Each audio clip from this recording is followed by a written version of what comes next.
इनकी क्या पृष्ठभूमि है? कर्पूरी जी बहुत मॉडेस्ट बैकग्राउंड से आते हैं, कैसे राजनीति में आते हैं, पहला चुनाव कैसे लड़ते हैं? एक क्रैडल हो, एक ऐसा पालना जिसके कि 4 पाए में, एक में फ्रीडम मूवमेंट है, एक में सोशलिस्ट मूवमेंट है, एक में शाहजानंद सरस्वती का मूवमेंट है, एक में रूस की क्रांति है।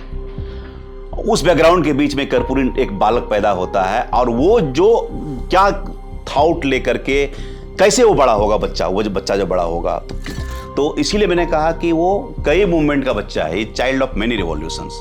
मिट्टी का बर्तन है, मिट्टी उसमें मसाला रखा गया हुआ है, घर में बर्तन है, 2-4 बर्तन है, खिचड़ी रोज का सामान्य भोजन है, और कभी अगर दाल भात और सब्जी बन जाए तो सेलिब्रेशन है। तो मैंने एक उसमें बात लिखी कि survival was the only motivation. आप सोचिए कि एक व्यक्ति मुख्यमंत्री बना, उसके बाद अपने गांव गया, अपनी झोपड़ी में गया, तो माँ बहुत खुश हुई और उन्होंने 25 पैसे दिए। पिताजी निकल गए, पिता के पास 25 पैसे भी नहीं थे, और वहां से विचार आया कर्पूरी जी, मुख्यमंत्री कर्पूरी ठाकुर को, कि वृद्धावस्था पेंशन देनी चाहिए। क्या बात है। इल्जाम लगा उन पे जिसने बड़ी सनसनी मचाई, और उसकी क्रेडिबिलिटी नहीं थी। बाद में उस औरत ने माफी मांगी। कर्पूरी ठाकुर पे रेप का इल्जाम, नेपाल की वो टीचर, एकदम, और बाद में माफी मांगती, कहती पॉलिटिकली मोटिवेटेड था, मैं एमएलसी बनना, पॉलिटिकल मोटिवेटेड था, और कोर्ट ने विड्रॉ किया उसको। मुख्यमंत्री की जो टसल है, रामानंद तिवारी ने चिट्ठी लिखी एक लंबी, आपने बाद में रामानंद तिवारी की चिट्ठी आती है, आप की वजह से मैं 2 बार मुख्यमंत्री दो बार आपने कहा कि हम सोशलिस्ट हैं, हम भारतीय जनसंघ के साथ नहीं जाएंगे, और फिर आप चले गए। रामानंद तिवारी को पता चलता है कि कर्पूरी कांग्रेस ज्वाइन करने वाले, जाते हैं, खटखटाते हैं, बोला कि हम लोग लाख लड़ेंगे, दोस्त हैं, गले लगाते हैं, आप कहीं नहीं जा रहे हैं। तो लगे हाँ, तो वो भी बता दीजिए जो इंदिरा जी से हवाई जहाज में चढ़ते उतरते बात हुई। वो तो सीढ़ियां चढ़ती हुई इंदिरा गांधी बोले कि इधर आ जाइए ना, आने की बात। तो बोले जब आपकी पिताजी की बात हमने नहीं मानी तो आपकी बात कहाँ मानेंगे, थैंक यू मैडम। ये जो इनकी आखिरी पॉलिटिकल हार कह रहे हैं, 84, उसकी जो पृष्ठभूमि रची, ये देखिए, बहुत 84 में एक गांव का दौरा कर रहे हैं, वो एक जगह रुक जाते हैं गाय दूहने के लिए। कर्पूरी ठाकुर यादव के गांव में गए हुए हैं, वहां इनको गाय दूहना पड़ जाता है, दूध नहीं निकल पाता है, ना दूध निकल पाता है, ना वोट निकल पाता है। कर्पूरी ठाकुर का जो इमरजेंसी में जो चर्चा है, मैं बराबर बोलता हूं कि उनकी जो बौद्धिक क्षमता थी उसकी कम चर्चा हुई है, और उनके इमरजेंसी के कंट्रीब्यूशन, जो कंट्रीब्यूशन किसी भी बड़े नेता से, राष्ट्रीय नेता से बड़ा कंट्रीब्यूशन मैं मानता हूं। चलते जा रहे हैं नेपाल, जो जा रहे हैं, चलते जा रहे हैं, चलते, कुछ नहीं खाने के लिए। मतलब एक देखा कि ये लाश चल रही है और मक्के का खेत है, मकई का, मक्का को तोड़ करके उस पर जो आग बची हुई है चिता की, उस पर पका करके भूख मिटाते हैं। लिकर बैन को लेके क्या रवैया था उनका? क्योंकि आजकल नीतीश कुमार भी ऑब्सेस्ड हैं। ये कर्पूरी जी का ओरिजिनल आइडिया नहीं था। क्या कर्पूरी ठाकुर की हत्या की गई थी? ये सवाल अनुत्तरित है।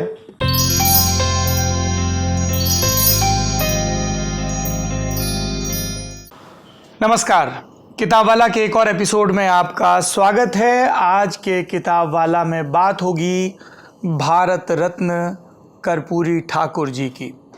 कर्पूरी जी बिहार के मुख्यमंत्री रहे, लेकिन उन्हें सिर्फ इसलिए याद नहीं किया जाएगा, सिर्फ इसलिए भी नहीं कि वो सोशलिस्ट लीडर्स की उस पांत में थे जिन्होंने लोहिया के सपने को आगे बढ़ाया। कर्पूरी जी को याद करने की कई वजहें हैं। भारत में अंग्रेजियत के खिलाफ जो मुहिम चल रही थी, उसे ठोस रूप दिया कर्पूरी ठाकुर की पहली सरकार ने, जब उन्होंने 10वीं की कक्षा में, जिसे तब मैट्रिक कहा जाता था, अंग्रेज़ी भाषा में पास होने की अनिवार्यता को ख़त्म कर दिया। कई शुद्धतावादियों ने, कई ऐसे वर्गों ने जिनका शिक्षा तक सहज, जिनकी पहुंच थी, इसको रिडिक्यूल किया, एक टर्म चला दिया कर्पूरी डिवीज़न का। लेकिन आप देखिए कि बाद में किसी भी सरकार ने इस फैसले को नहीं पलटा। इस पर एक लंबी बहस हो सकती है कि एक विदेशी भाषा में निष्णात होने को क्यों अनिवार्य माना जाए पहले ही बोर्ड इम्तिहान में। कर्पूरी ठाकुर को श्रेय जाता है प्राथमिक विद्यालयों में पढ़ाने वाले शिक्षकों को पहली मर्तबा डीए देने के लिए, प्राइमरी की कक्षाओं के बच्चों को पहली मर्तबा मुफ्त किताबें देने के लिए, या फिर प्राइमरी और फिर मिडिल स्कूल तक शिक्षा को सर्व उपलब्ध कराने की मंशा से मुफ्त करने के लिए। कर्पूरी जी को ये श्रेय जाता है कि उन्होंने इस बात की राजनीतिक पहचान को एक पुख्ता आधार दिया कि देश में SC ST के अलावा भी एक पिछड़ा वर्ग है और उस पिछड़े वर्ग का ठीक से प्रतिनिधित्व हो, इसके लिए उन्हें आरक्षण दिए जाने की ज़रूरत है।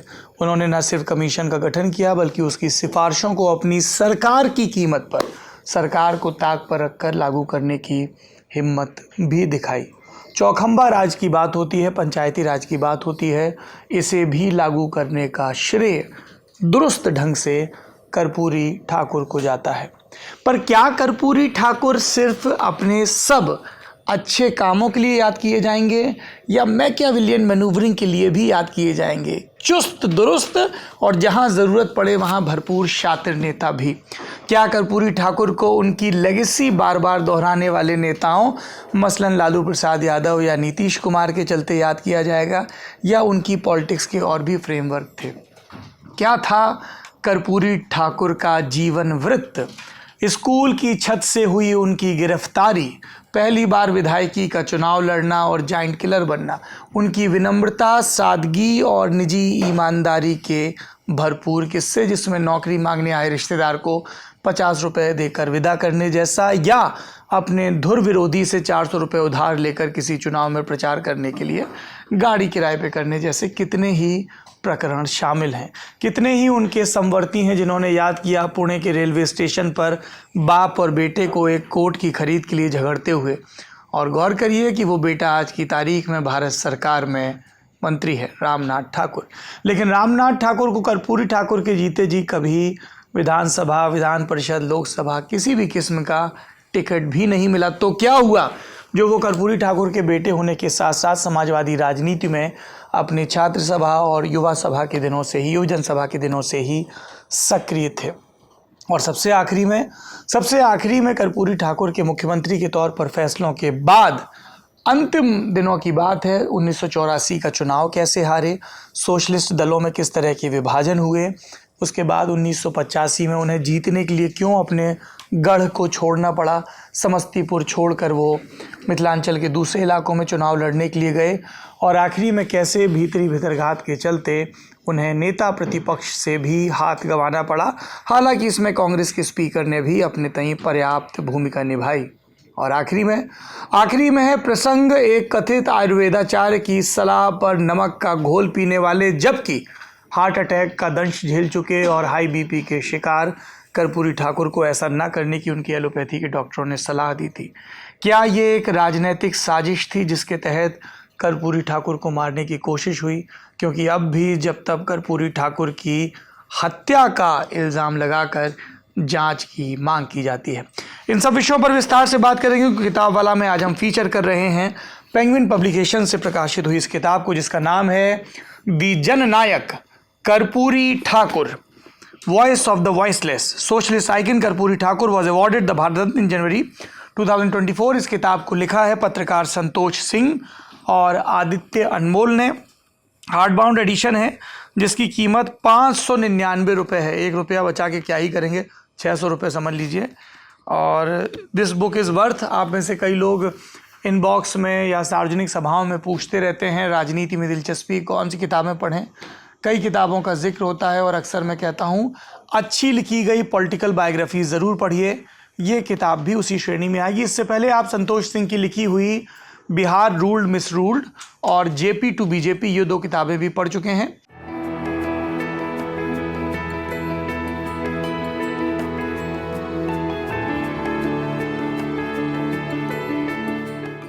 रूल्ड मिस रूल्ड ब्लूम्सबरी थी, ये ब्रोम्सबरी थी। रूल्ड मिस रूल्ड ब्लूम्सबरी से है, हिंदी में भी आ चुकी है वाणी प्रकाशन से। कितना राज कितना काज।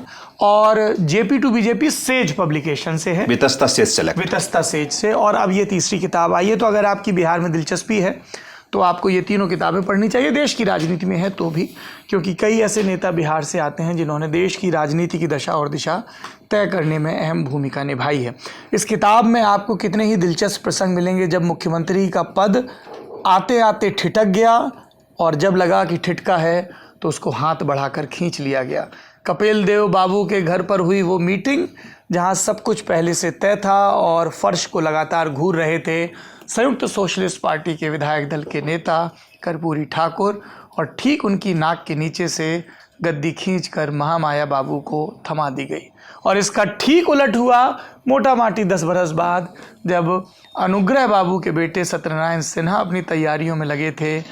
लेकिन ये जो मैजिक फार्मूला तय हुआ था कि कुछ राज्यों में बीजेएस और कुछ राज्यों में बीएलडी, और उसके बाद कर्पूरी ठाकुर मुतमईन हो गए। इन सब के बारे में विस्तार से बात करेंगे। बहुत बहुत स्वागत है आपका संतोष जी किताब। Thank you Saurabh, thank you so much.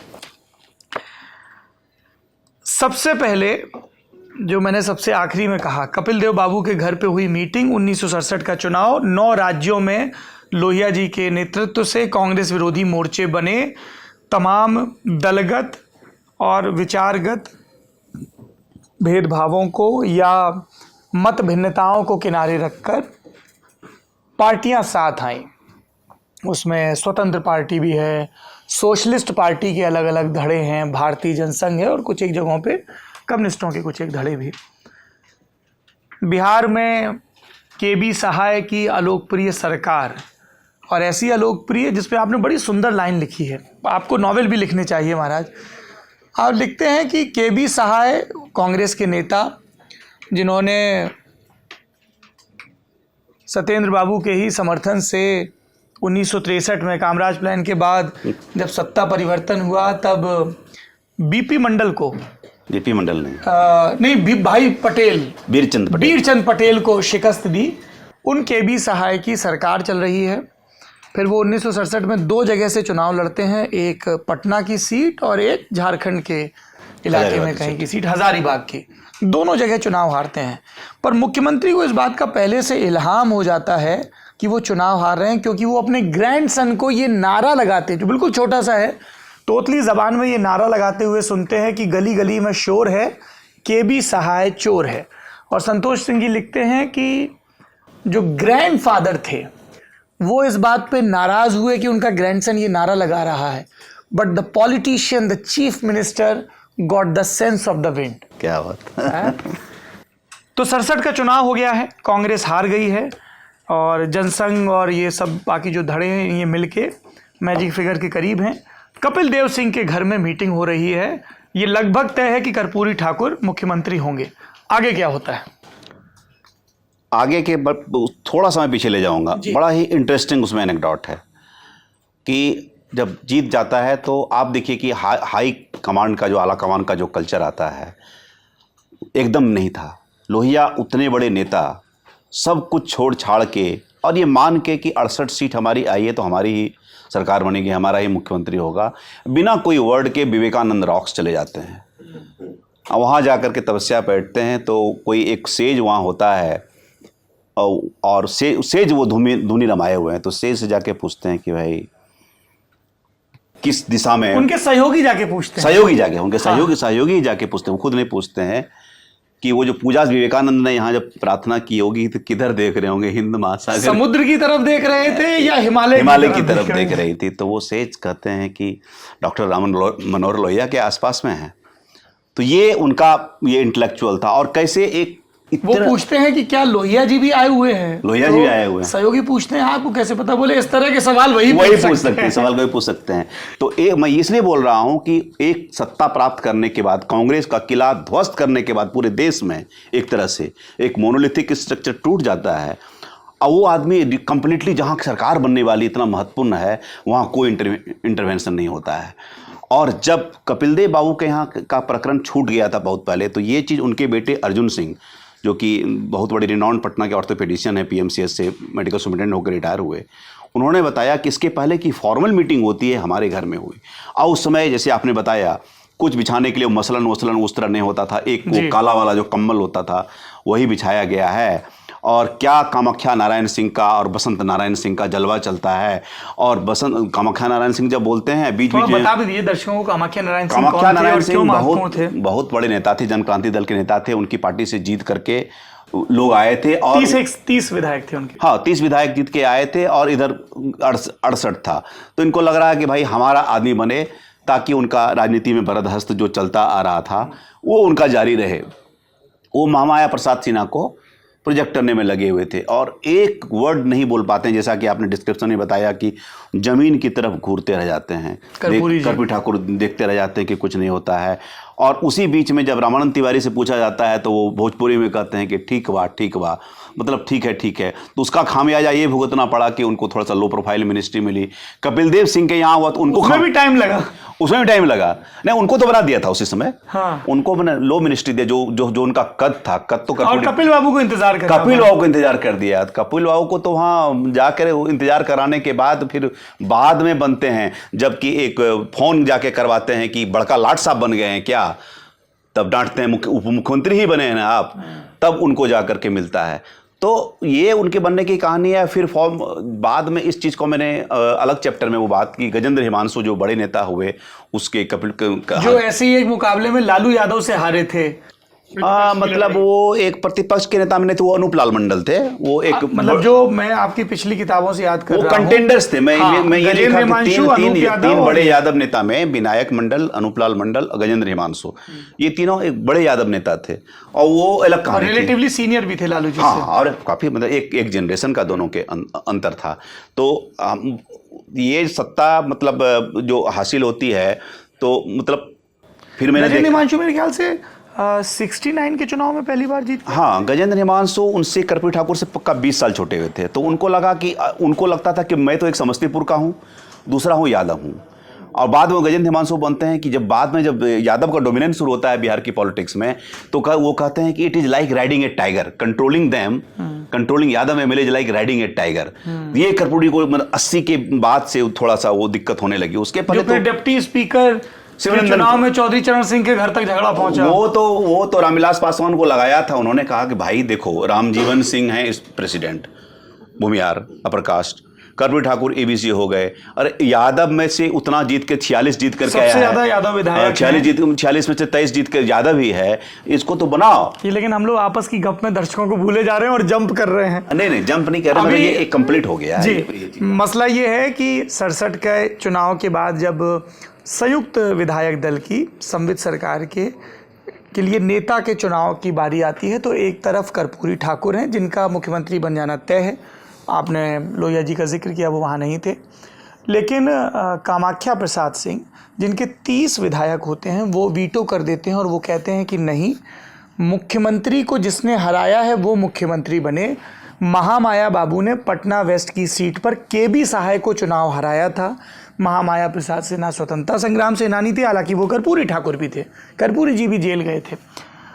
तो उस बिना पे उनको पुश किया गया। एक बड़े वर्ग का ये कहना था कि पहली मर्तबा अपर कास्ट की, सवर्णों की हेजमनी को, उनके वर्चस्व को तोड़ा जा सकता था। बड़े पैमाने पर संयुक्त विधायक दल में पिछड़े समाज से विधायक चुनकर आए थे। इसके बावजूद जो अगड़ों ने आपस में सब मिलकर प्लानिंग की, जिसमें रामानंद तिवारी, कपिल देव सिंह, इन सब की भी मूक सहमति थी। ऐसा नहीं था कि कामाख्या बाबू ने आके एकदम को सबको सरप्राइज कर दिया और उन्होंने सहमति नहीं, उन्होंने विरोध नहीं किया इस तरह से कि जो डोमिनेंस था उनका, हाँ मिलाई। हाँ, उनका ये था कि हमको पहले सरकार बनानी है, ये बन जाए, सरकार बनने के पहले बात टूट नहीं जाए, इसलिए उनकी बात मानी गई। अच्छा, एक बात बताइए, फॉर आर्ग्यूमेंट से सब अड़ जाते हैं कि नहीं, नेता तो हमारे कर्पूरी जी ही हैं, अब कामाख्या बाबू देख लें, उनको हमारे साथ सरकार बनानी है या कांग्रेस के साथ जाना है।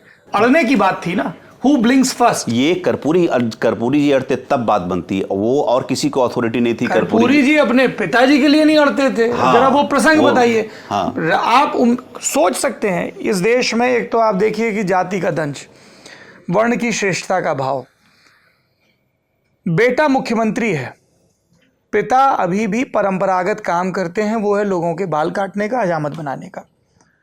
पिता को गांव की प्रभुत्वशाली जातियां अपने घर पर बुलाती हैं काम करने के लिए, उनकी तबीयत खराब है, वो मना कर देते हैं, वो बाबू साहब लोग अपने गुंडों को भेजते हैं, मारपीट करते हैं। खबर पहुंचती है ज़िला प्रशासन तक, पटना तक। ज़िला प्रशासन जिसने मारपीट की उनको उठाता है, उनकी मरम्मत बंदोबस्त करता है, लेकिन मुख्यमंत्री फ़ोन करके कहते हैं कि एफआईआर मत करिए। और जब डीएम कहता है कि सर ये सरकार के इकबाल का सवाल है, तो वो जवाब देते हैं कि एक मुख्यमंत्री के पिता को आप बचा लेंगे, लेकिन बाकी चीज़ों को कैसे ठीक करेंगे, इसमें समय लगेगा। हालांकि मैं इससे असहमत हूं कर्पूरी जी के उससे कि एक को भी बचाना, लेकिन वो ऐसे ही थे। उन्होंने कहा कि सोशल ट्रांसफॉर्मेशन का टाइम है, इट वुड टेक टाइम, समय के चक्र के साथ एग्जैक्ट ये था सब कुछ ठीक हो जाएगा। और बाद में फिर गांव जाते हैं, गांव जाकर के उससे मिलते हैं और उसके बाद वो व्यक्ति जो चेंज होता है पूरी तरह से इनके प्रति जो एटीट्यूड था वो पूरी तरह से चेंज हो जाता है जिस आदमी को वो माफ़ करते हैं। तो वो उनका एक तरह से कहिए लार्ज हार्टेडनेस था। जी, हम पहुंच तो 67 पे गए, लेकिन हम 67 से पहले की बिहार की राजनीति और कर्पूरी ठाकुर के उदय को समझना चाहते हैं, जो तेजपुर से चुनाव जीत के ताजपुर से चुनाव जीत के पहुंचते हैं लगातार। और थोड़ा मैं चाहता हूं इसी बहाने आप हमारे दर्शकों को श्री कृष्ण बाबू वर्सेस अनुग्रह नारायण बाबू, ये जो लड़ाई है औरंगाबाद बनाम बेगूसराय की लड़ाई, हालांकि मुंगेर वाले ये कहते हैं कि श्री कृष्ण बाबू पहले मुंगेर के थे, बेगूसराय पार्ट बहुत लॉन्ग टाइम तक मुंगेर का ही पार्ट था। जी, आप भी मुंगेर के रहने वाले? जी, मैं भी मुंगेर। हाँ, इसीलिए मैंने कहा ना, मुंगेर वाले ये कहते हैं कि श्री कृष्ण बाबू पे दावा हमारा है। हमारे संदीप भैया यहाँ बैठे हैं, वो बेगूसराय कहते नहीं जी हमारे यहाँ के। हाँ। तो कांग्रेस पे वर्चस्व की लड़ाई इन दो स्टालवर्ट्स के बीच में होती है, जिसका पहला चरण लिखा जाता है 1937 में जब सरकार बनती है, प्रीमियर बनते हैं वो। फिर 1946 में दोबारा सरकार बनती है श्री कृष्ण बाबू के नेतृत्व में, और अगस्त 1947 में फिर वो बिहार के मुख्यमंत्री बनते हैं, जो 1961 तक अपनी मृत्यु पर्यंत रहते हैं। इतना लगातार कार्यकाल किसी को नहीं मिला। हालांकि मियाद की दृष्टि से नीतीश बाबू ने वो रिकॉर्ड तोड़ दिया है, पर इस दौरान नीतीश बाबू ने कई करवटें दाएं और बाएं ली हैं, सबको अप्रत्याशित जोन में छोड़ते हुए। तो जरा वो लड़ाई बताइए, और उस समय की जो बिहार की पॉलिटिक्स थी, कांग्रेस के वर्सेस में कौन सा धड़ा था जो 60s तक आते आते कमांडिंग पोजीशन में आया? नहीं, शुरुआत तो देखिए, जैसे आपने 37 से जिक्र किया, तो इट वाज 37 के पहले अगर बिहार के कांग्रेस का स्ट्रक्चर लें तो कायस्थ का बहुत डोमिनेंस था। आप देखिए, मतलब उसमें उस लाइन में राजेंद्र प्रसाद भी आते हैं। पूरा एक लंबा लीडरशिप था। किशोरी प्रसन्न सिंह तो नहीं, और ब्रिजमोहन जो हॉल है जिसमें कि वो जिसमें विधायक दल की मीटिंग हुई थी 77 वाली, ब्रिज किशोर वाला। जी, ब्रिज किशोर हॉल। हाँ, वो इस तरह का डोमिनेंस था। लेकिन जब श्री कृष्ण सिंह का, देखिए आप हुआ क्या कि 37 का बनता है तो मोहम्मद यूनुस बनते हैं प्रीमियर, फर्स्ट प्रीमियर 3 महीने के लिए, छोटे से, लेकिन वो अपना कैबिनेट नहीं बना पाते हैं। तब जो उसमें से टॉल लीडरशिप है फ्रीडम मूवमेंट से, श्री कृष्ण सिंह बहुत बड़ा नाम, बहुत पढ़े लिखे, प्रकांड विद्वान, उसमें बहुत बड़ी उनकी लाइब्रेरी थी। तो और विदेशी मामलों के विदेशी मामलों को उन्होंने, जबकि उनको ऑफर एक बार किया जा रहा था कि हम जा रहे हैं, हम आपको ब्यूरोक्रेट दे रहे हैं कब, तो उन्होंने कहा कि हम सत्ता हासिल कर रहे हैं ना, तो अपना ये ब्यूरोक्रेट ही बना लेंगे, तो अपना ब्यूरोक्रेट आप ले जाइए। He said no to them. ये उनका गट्स था। तो इनका था कि जब इनको एक्सेप्ट कर दिया गया 37 से 39, जैसे फिर आपने कहा 46 से लेकर लगभग 1.5 बरस के बाद 47, उसके बाद तो फिर आपने बताया कि 47 से फिर वो 61 तक वो रहते हैं। लेकिन उन्होंने जो गुटबाजी जो शुरू होती है, गुटबाजी शुरू होती है 52 से 57 के बीच में। 52 तक एक्सेप्टेंस है, 52 एकदम एक्सेप्टेंस है। उसके बीच में क्या होता है कि त्रिवेणी संघ जो एक ग्रुप बना था, जो कि मिड 40s में MN रॉय की जो RDP थी, रिवोल्यूशनरी डेमोक्रेटिक पार्टी, उससे जाके मर्ज हो जाती है। तो उसकी लीडरशिप को कोऑप्ट करते हुए उससे जो OBC नेता सब निकल के आते हैं, वीरचंद पटेल आते हैं, रामलखन सिंह यादव आते हैं। इन्हीं वीरचंद पटेल जी के नाम पे हाँ, है पथ है आप देखिए, वीरचंद पटेल, जिसपे ये JDU के सारे पार्टी के ऑफिस हैं। तो वो ये लोग क्या करते हैं, गुट में चले जाते हैं। कुछ श्री कृष्ण के गुट में रहते हैं, कुछ अनुग्रह बाबू के गुट में हो जाते हैं। फिर यहाँ गुटबाजी शुरू हो जाती है। तब कभी ये बात तो नहीं आती ना कि श्री कृष्ण बाबू भूमिहार है, अनुग्रह बाबू राजपूत है? नहीं, वो नहीं आती है। लेकिन ये दोनों का गुट समर्थन करता है। तो उसी गुट में से इन लोगों को लगा कि हमारे पास और OBC लीडरशिप है और लीडर्स है, तो ऐसा करते हैं कि 57 के चुनाव में बोलते हैं कि आप जो है आप खड़े हो जाइए। तो इवेंचुअली 57 का जो चुनाव होता है उसमें ये कंटेस्ट देने के लिए आते हैं अनुग्रह नारायण सिंह और दोनों। और देखिए, श्री बाबू अपने बैठ करके सदाकत आश्रम में चुपचाप बैठे हुए हैं और कह रहे हैं कि भाई, कहता है कि आप अपना वोट नहीं दीजिएगा। उन्होंने कहा कि मुझको अगर अपने वोट से जीतना होगा तो मैं क्यों कंटेस्ट में हूँ, नहीं करूँगा। और दोनों के दोस्ती भी है, दोनों दोस्तों के बीच में बातचीत हो रही है। दोनों दोस्तों के बीच में कि भाई आप ही जीतिएगा। तो बोला नहीं कोई बात नहीं। अगर तो श्री बाबू बोलते हैं कि अगर मैं हार गया तो मैं राजनीति छोड़ दूंगा, आप संभालिएगा, कोई दिक्कत नहीं। बोला नहीं, ऐसा कुछ नहीं होने वाला है, आप ही जीतने वाले हैं। और फिर रिजल्ट आता है, ऑब्वियसली हैंडसम मार्जिन से श्री बाबू ही जीतते हैं। और आप देखिए, दोस्ती देखिए, उसके बाद तुरंत भूल जाते हैं वो 4 kg मार्ग, जहां अभी मुख्यमंत्री ने अपना सचिवालय बनाकर रखा है नीतीश कुमार ने। 4 देश रत्न मार्ग में दोनों दोस्तों की मुलाकात होती है, गले मिल के दोनों रोते हैं और कहते हैं कि अनुग्रह बाबू कैबिनेट का गठन कीजिए। वाह साहब, क्या बड़े दिल के नेता रहे, क्या बड़े दिल के नेता रहे। मतलब ये दोस्ती थी मतलब। और मतलब आप उनकी जो मृत्यु होती है अनुग्रह बाबू की, तो कंधा देने वाले में सबसे आगे श्री बाबू, ये दोस्ती थी। तो गजब का वार्म था उन दोनों के बीच में। उनकी कैमराडरी की बात उनके बेटे भी निखिल कुमार भी करते थे कि वो बिरले लोग थे। कर्पूरी ठाकुर से उन्होंने बताया कि कर्पूरी ठाकुर और सत्येंद्र नारायण सिन्हा सेकंड जनरेशन जी, उन दोनों के बीच की अब लड़ाई की एक से एक कहानी है। उनकी सरकार बनाने में मदद की, सरकार गिराने सरकार गिराए भी, लेकिन जब उनके बेटे को जरूरत हुई, छोटे बेटे वीरेंद्र ठाकुर को मेडिकल में दाखिला, कहता जो आप गया का अनुग्रह नारायण है, तो उसमें कहा कि नहीं, उसको कंसिडर किया, बच्चे उसको एडमिशन हुआ, बाद में मदद की। और कई बार जब वो मंत्री रहे तो 60s में कर्पूरी ठाकुर उनके जाते थे। निखिल कुमार ने कहा कि कई बार बाबूजी ने उनका मदद की। तो जो भी कोई व्यक्ति, संतोष भैया विस्तार से नहीं बता रहे, हम बता देते हैं, इन्हीं की किताब से पढ़ के बता रहे हैं हम। नहीं, मामला ये है कि इमरजेंसी का दौर था, इमरजेंसी का ही दौर था ना। नहीं, उसके पहले जेल में थे वो। जेल थे, मैं पूरा कर देता हूँ इसको। मैं विस्तार से बताइए ना। अरे वो कहाँ था, थोड़ा सा मैं छूट गया। देखिए, कर्पूरी जी जेल में है, उनके बेटे का दाखिला होना है, मेडिकल कॉलेज प्राइवेट वाले 25,000 से ज्यादा की डोनेशन की रकम मान रहे हैं, जो इनके पास है नहीं। तब ये 2 चिट्ठियां लिखते हैं, दो चिट्ठियां लिखते हैं। एक जगह वो जाते हैं तो पैसा, एक मनी फैक्टर आ जाता है। तो फिर दूसरा जो ऑप्शन है, दूसरा लेटर है, और ये लेटर में खुल के कभी नहीं लिखते हैं कि इनको दाखिला करवाने के लिए कि ये जा रहा है, इसका देख लीजिएगा, अस्पष्ट रूप से लिखते हैं। लेकिन अब सत्येंद्र नारायण सिन्हा वो पहचान समझ गए, तो उन्होंने बोला कि तुमको कोई फी ही नहीं लोगी। उन्होंने तभी के तभी गया मेडिकल कॉलेज को, तब अनुग्रह नारायण सिन्हा मेडिकल कॉलेज नाम नहीं था, बाद में हुआ, वहाँ उनको कहते हैं कि इनको दाखिला दिया जाए। और अभी भी तक वो कृतज्ञ हैं कि भाई वहाँ उनके कारण से मुझे दाखिला मिला। तो ये इन दोनों की दोस्ती की कहानी थी। जबकि अदावत का ये हाल था कि दोनों लोग 77 में भी मुख्यमंत्री के पद के लिए मुठभेड़ करते हैं, और जिसमें सत्येंद्र बाबू हारते हैं, कर्पूरी जी जीतते हैं। और उसके 1-1.5 दशक बाद फाइनली सत्येंद्र बाबू, उस परिवार से एक व्यक्ति सीएम बनता है कुछ ही महीनों के लिए ही। जी जी जी, सही। वो कहानी फिर कभी। हाँ। इनकी क्या पृष्ठभूमि है? कर्पूरी जी बहुत मॉडेस्ट बैकग्राउंड से आते हैं, कैसे राजनीति में आते हैं, पहला चुनाव कैसे लड़ते हैं, थोड़ा वो कमाल की पृष्ठभूमि है। मतलब मैं अपने बहुत अच्छा छेड़ दिया। मैं पहले चैप्टर पे चला गया, जो मैंने पेट्रोग्राड टू पितौंजिया मैंने दिया कि मैं मतलब एक वही कहा कि पितौंजिया कर्पूरी जी के गांव का नाम, पिताजी गांव का नाम है। कि आप सोचिए कि मतलब एक क्रैडल हो, एक ऐसा पालना जिसके कि 4 पाए में, एक में फ्रीडम मूवमेंट है, एक में सोशलिस्ट मूवमेंट है, एक में शाहजानंद सरस्वती का मूवमेंट है, एक में रूस की क्रांति है।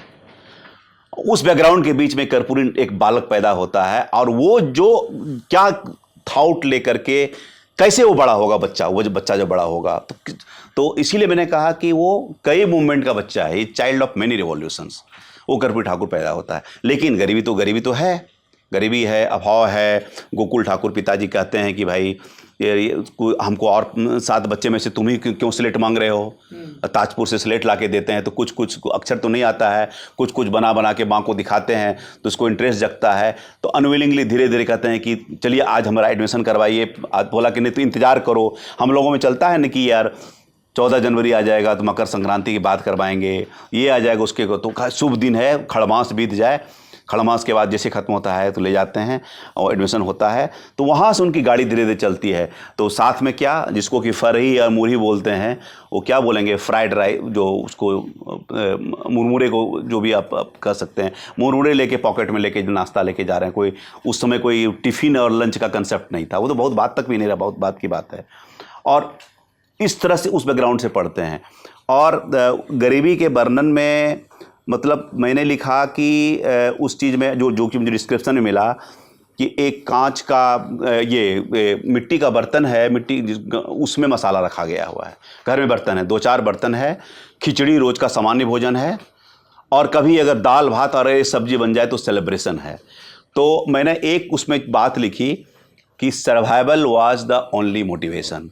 ये पंक्ति पढ़ के मुझे थोड़ा सा माफ़ कीजिएगा, मेरी श्रीमती जी चित्रा सिंह ने फ़ोन किया मुझे, कभी मुझे इस तरह से प्रशंसा नहीं की, तो उन्होंने कहा कि ये पंक्ति मुझे बहुत अच्छी लगी, I am very proud of you. आप ये कह रहे हैं, कल हमारे यहाँ guest in the news room में हाँ। मशहूर भाषाविद GN देवी जी आए थे और उन्होंने महाश्वेता देवी जी के हवाले से ये बात कही कि एक दफ़ा वो आदिवासियों के बीच घूम रहे थे और आदिवासियों ने महाश्वेता जी को दीदी बोलते थे सब लोग, रोटी दी। तो उन्होंने पूछा कि अरे ये तो सिर्फ रोटी है, मैं खाऊं किस चीज़ के साथ? तो उन्होंने कहा पेट की भूख के साथ मिला के खा ली। क्या बात, क्या बात। तो सौरभ मैं कंप्लीट करता हूँ, उसके पहले भूल जाऊँ, बड़ा इंटरेस्टिंग है। 52 पूछ दिया है आपने। 52 के चुनाव के पहले कर्पूरी ठाकुर का कद बहुत बड़ा हो चुका था, क्योंकि जब भागलपुर जेल जाते हैं वो आदमी भागलपुर जेल में मतलब बात करता है, ट्रॉट्स्की की बात करता है, डायलेक्टिक मटेरियलिज्म पर बात करता है, माओ से तुंग डिस्कस करता है, लेनिन डिस्कस करता है। लोग अवाक रह जाते हैं कि और सब जो नेता जो जाते हैं जेल में, सारे नेता, बड़े बड़े नेता जेल में हैं, वहाँ से जो निकलते हैं तो इनकी एक्सेप्टेबिलिटी, जयप्रकाश नारायण के फेवरेट, लोहिया के फेवरेट, रामनंदन मिश्र के फेवरेट, बसावन सिंह इज्जत करने लगते हैं, सूरज नारायण सिंह इज्जत करने लगते हैं। ये सब बड़े समाजवादी नेता, बड़े समाजवादी नेता। रामनंदन मिश्र ने तो उनका नाम कपूरी से कपूरी किया है, कृष्णा टॉकीज, वहाँ नेता बनते हैं। और जीतने के बाद देखिए, और एक प्रकरण जो आपने शुरुआत किया है, वहाँ मैंने 23 में जाता हूँ, 23 जनवरी 24 का उनका बर्थ है, वो एक दिन पहले उनका फंक्शन 22 को करते हैं, तो 23 को मैं उनके गांव में हूँ 2023 में। 23 को जाने के बाद जो उनके घर के सामने लाल कोठी थी, हवेली थी, दरबार जो था, एक तरफ उनकी झोपड़ी थी और उस तरफ दरबार था, वो दरबार का आखिरी ईंटा गिराया जा रहा था। मैं उस चीज़ को देखना चाहता था, लिखना चाहता था, महसूस करना चाहता था। और संजोग से 3,20,000 में उसके मलबे बेचे जा रहे थे, और उस परिवार का एक आदमी जो कि पटना में कंट्रैक्टर है, वो कहते हैं सब समय का फेर है। और उस दरबार के जो मालिक थे 52 में, उनसे आंख नहीं मिला। उनके घर के सामने से कोई साइकिल जो अगर चला के जा सकता था, उसको चप्पल उतार के, हाथ में चप्पल लेके साइकिल चला के जाना पड़ता था। तो जब कर्पूरी जब MLA बनते हैं तो इनको परिवार वालों को लगा अब तो ये प्रतिनिधि बन गया, किस तरह से आएगा। कर्पूरी जी आते हैं, सबसे पहले गांव वालों को कहते हैं कि कोई ओवर्ट सेलिब्रेशन नहीं होगा। वो जाते हैं, चप्पल उतारते हैं, प्रणाम करते हैं, कुर्सी ऑफर किया जाता है, नहीं लेते हैं, कहते हैं नहीं, चाची से अंदर जाकर के, चाची से, बड़ी मामा से मिल के आते हैं, मिलते हैं। उसके बाद अपने घर जाते हैं, उनकी माता पिता उनको गुड़ खिलाते हैं, कोई मिठाई उसमें कहाँ होता था, गुड़ खिलाते हैं, और फिर लौट के कोई सेलिब्रेशन नहीं करते हैं। तो उन्होंने उस चीज़ को, जिस परिवार के पास 1700 बीघा ज़मीन थी, उस चीज़ को, ऑर्डर को वहाँ भी चैलेंज नहीं किया, वहाँ में आंख नहीं मिलाया, उन्होंने प्रूव किया अपने आप को। तब ये 52 से ताजपुर एक्सप्रेस चल निकलता है। उसके बाद तो फिर वो, आप पिताजी का उनके जिक्र कर रहे हैं, आप सोचिए कि एक व्यक्ति मुख्यमंत्री बना, उसके बाद अपने गांव गया, अपनी झोपड़ी में गया, तो माँ बहुत खुश हुई और उन्होंने 25 पैसे दिए। हाँ, बाद में हम मुख्यमंत्री जब बने थे। हाँ। पिताजी निकल गए, पिता के पास 25 पैसे भी नहीं थे, और वहां से विचार आया कर्पूरी जी, मुख्यमंत्री कर्पूरी ठाकुर को, कि वृद्धावस्था पेंशन देनी चाहिए गरीबों को। क्या बात है, अपने ये सच ह्यूमन अप्रोच। फी वेवर का कंसेप्ट कहाँ आया? जो जमींदार उनको कहता था कि मैट्रिक पास करने बाद, तो मैट्रिक पास करके बहुत बढ़िया फर्स्ट डिवीजन आओ, गोड़ दबाओ, उसके परिवार ने मदद भी की। कई बार इनको नाम लिखाने से नाम कट जाता, तो 2 रुपया रजिस्ट्रेशन का फी मैट्रिक का था, उसके लिए इनको 27 बाल्टी पानी से नहलवाना पड़ा था, तब उनको मिला था। लेकिन वो इसीलिए वहीं से कंसेप्ट आया फी वेवर का। जो पहली बार बनते हैं तो क्लास 7 तक करते हैं 67 में, और उसके बाद दूसरी बार जब मुख्यमंत्री बनते हैं तो क्लास 10 तक करते हैं। वही कंसेप्ट को नीतीश कुमार ने रेप्लिकेट करके बड़ा करके आज क्लास 1 से लेकर मास्टर डिग्री तक का उन्होंने व्यवस्था कर दी। कुछ फ्री कर दिया है, कुछ में स्कॉलरशिप कर दिया है। तो वही कंसेप्ट को उन्होंने, नीतीश कुमार ने एलाबोरेट किया है। संतोष जी, आप कर्पूरी ठाकुर के पृष्ठभूमि का जिक्र कर रहे थे। मैं चाहता हूं कि अब दर्शक पहली दफ़ा जब वो बतौर मंत्री संविधान की शपथ लेते हैं और सीधे उप मुख्यमंत्री बनते हैं, और सिर्फ उप मुख्यमंत्री नहीं बनते हैं, उनके पास फाइनेंस और शिक्षा जैसे बेहद महत्वपूर्ण विभाग आते हैं, उस समय की स्थिति के बारे में बताएं। और उसी दौरान का जो सत्ता समीकरण है, जिसमें एक तरफ रामानंद तिवारी हैं, शिवानंद तिवारी को हमारे ज़माने के दर्शक जानते हैं, उनके पिताजी, एक तरफ वो हैं, बसावन सिंह हैं, महामाया बाबू हैं। क्या पावर इक्वेशन थी? भारतीय जनसंघ की तरफ से मेरे ख्याल से ठाकुर प्रसाद जी थे, रविशंकर प्रसाद के पिता, और कुछ कैलाशपति मिश्रा रहे होंगे। वो नहीं थे, कैलाशपति मिश्रा रहे रुद्र प्रताप सारंगी थे और विजय कुमार मेहरोत्रा थे। रुद्र प्रताप सारंगी तो मेरे ख्याल से मंत्री भी बने थे उस सरकार हाँ, में। वही तो 67 वाले में बोल रहे हैं आप, 67 बोल रहे हैं, वो जो बोल रहे हैं वो 77 वाला है। अच्छा। कैलाशपति में 77 में। आई स्टैंड करेक्टेड जी। तो जरा ये जो पहली बार उप मुख्यमंत्री बनते हैं वो परिदृश्य बताएं। देखिए, आप जैसे हम लोग जिक्र किए कि आप कामाख्या नारायण सिंह और उनके भाई बसंत नारायण सिंह के दबाव में महामाया प्रसाद को बनाया जाता है, तो वो एक्सेप्ट हो जाता है। लेकिन उसके बाद था कि भाई इनको एक अच्छा मिनिस्ट्री दिया जाए, फिर डिप्टी चीफ मिनिस्टर बने। डिप्टी चीफ मिनिस्टर के बाद 2 बड़ा विभाग दिया जाए। तो ये विभाग देने के बाद कर्पूरी ठाकुर का विजन क्लियर था कि भाई हमको क्या करना है। और ये भी किंवदंती का पार्ट रहा है थोड़ा सा कि आप कर्पूरी ठाकुर की अंग्रेजी कमज़ोर रही होगी, जो बाद में हम बात करेंगे कि अंग्रेजी वो हटाए। उनको 300 में 156 नंबर आए थे, जो कि बहुत अच्छे नंबर रहे होंगे उस दौर में। उस समय अच्छे नंबर। रामनाथ ठाकुर ने मुझे अपने से वो सर्टिफिकेट दिखाया। और इंटरेस्टिंगली बाद में वो कर्पूरी कहलाए नाम, लेकिन उसमें अभी भी कर्पूरी ठाकुर लिखा हुआ है, KAPURI। अच्छा, हाँ, अभी भी वो लिखा हुआ है। बाद में उन्होंने नाम उसको चेंज किया होगा। तो उस समय की बात है कि 3 महीने के बाद, 3 महीना हो गया, ये ज़्यादा कुछ काम नहीं कर पाए। लोहिया जी ने छोड़ दिया कि भाई आपको जैसे करना है। तो 3 महीने के बाद इनको लगा कि जरा दिल्ली घूम करके आते हैं, डॉक्टर साहब से मिल करके आते हैं। केंद्र में मंत्री यहाँ त्रिगुण सेन है, शिक्षा मंत्री। त्रिगुण सेन शिक्षा मंत्री हैं, इंदिरा गांधी की सरकार। हाँ, नेशनल डेवलपमेंट काउंसिल की मीटिंग होती है। तो सबसे पहली बात कि कर्पूरी ठाकुर NDC में हिंदी बोलते हैं, हिंदी बोलने की परंपरा को शुरुआत करते हैं कि हिंदी में भाषण दिया जाए, विशुद्ध हिंदी। अब मैं एक चीज़ और जोड़ना चाहता हूँ कि जब इंटेलेक्चुअल कैपेसिटी की बात होती है, कैलिबर की बातचीत होती है, तो हम बात करते हैं जयप्रकाश नारायण, आचार्य नरेंद्र देवी ट्रायो लोहिया की बात करते हैं। उसके बाद जो हम जिक्र करते हैं इंटेलेक्चुअल में, तो हम बात करते हैं मधु दंडवते का, मधु लिमये का, जॉर्ज फर्नांडिस का। और एक जो छूट जाता है, इसलिए उनको डिग्री नहीं मिली शिक्षा की। कपिल देव सिंह मैट्रिक पास करके नहीं पढ़ पाए। वो एक बड़े सोशलिस्ट लीडर, उनके सहकर्मी उनके साथ मंत्री रहे, बढ़िया से जीत करके आते थे। और ये कर्पूरी ठाकुर जो 12th करके और CM कॉलेज दरभंगा में नाम लिखाते हैं, 1942 का मूवमेंट होता है और ड्रॉप आउट होता है। अब दोनों आदमी की लाइब्रेरी देखिए। कपिल देव सिंह की लाइब्रेरी अभी भी मैं देख करके आया हूँ, उनके बेटे अर्जुन सिंह का। उन्होंने अपने घर पर कंकड़बाग पटना में क्या गांधी वांग्मय और आप दर्शन की किताबें, आचार्य हजारी प्रसाद की किताबें भरी हुई है। और वही जो कर्पूरी ठाकुर का जो संग्रहालय है जो पटना में बना हुआ है, पटना में अवस्थित है, उसमें मैंने देखा कि विष्णु प्रभाकर का आवारा मसीहा है, ये फिराक की शायरी है, गालिब हैं, उन्हें साहित्य से नागार्जुन है, दिनकर, उस तरह किताबों से भरी हुई है। उसको अच्छी तरह से संजोया नहीं गया। जानकी वल्लभ शास्त्री वो सबको नोट पढ़ लिया।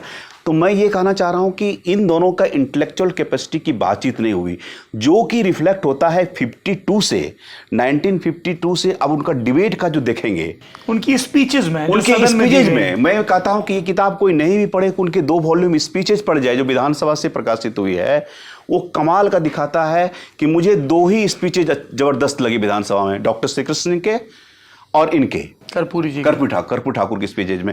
ये आदमी मतलब श्री कृष्ण बाबू की स्पीचेज में भी आपको वो एकदम डेप्थ, चिंतक नेता, पूरा चिंतक नेता। ये आदमी मतलब आप कहते हैं अंग्रेजी की बात आप करेंगे कि आप डिस्कवरी ऑफ इंडिया की बात कर रहे हैं। ये फ्रेंच रिवॉल्यूशन का जो स्पिरिट है, जिसमें कि वो बड़ा ज़बरदस्त बात बोलते हैं, हेराल्ड लास्की को कोट करते हुए कहते हैं कि आप लोग जो फुलिश लोग होते हैं, मूर्ख लोग, वो सोचते हैं कि एजिटेटर्स क्रांति लाते हैं। क्रांति आइडिया से आता है।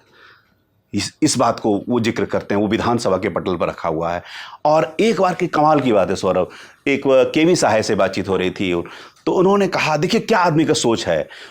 उन्होंने एक किताब का जिक्र किया, इकोनॉमिक सिविल सर्विस बाय धुरजरी प्रसाद, और कहा कि देखिए साहे बाबू ने, इन्होंने जिक्र किया, कर्पूरी जी ने, हाँ। तो जब इन्होंने बोला, ये वर्ड इस्तेमाल किया, इकोनॉमिक सिविल सर्विसेज, तो इन्होंने इंटरप्शन किया खड़े होकर के KV साहे ने कि ये क्या होता है कर्पूरी जी, एक्सप्लेन कीजिए कि इकोनॉमिक सिविल सर्विसेज। तो उन्होंने कहा कि ऐसा सिविल सर्वेंट का पूल किया जाए जो गांवों को समझे ना। वो किसी का कहावत है ना कि वो कहते हैं कि गांवों की तस्वीर बदल देंगे। उन्होंने गांवों को तस्वीरों में देखा होगा।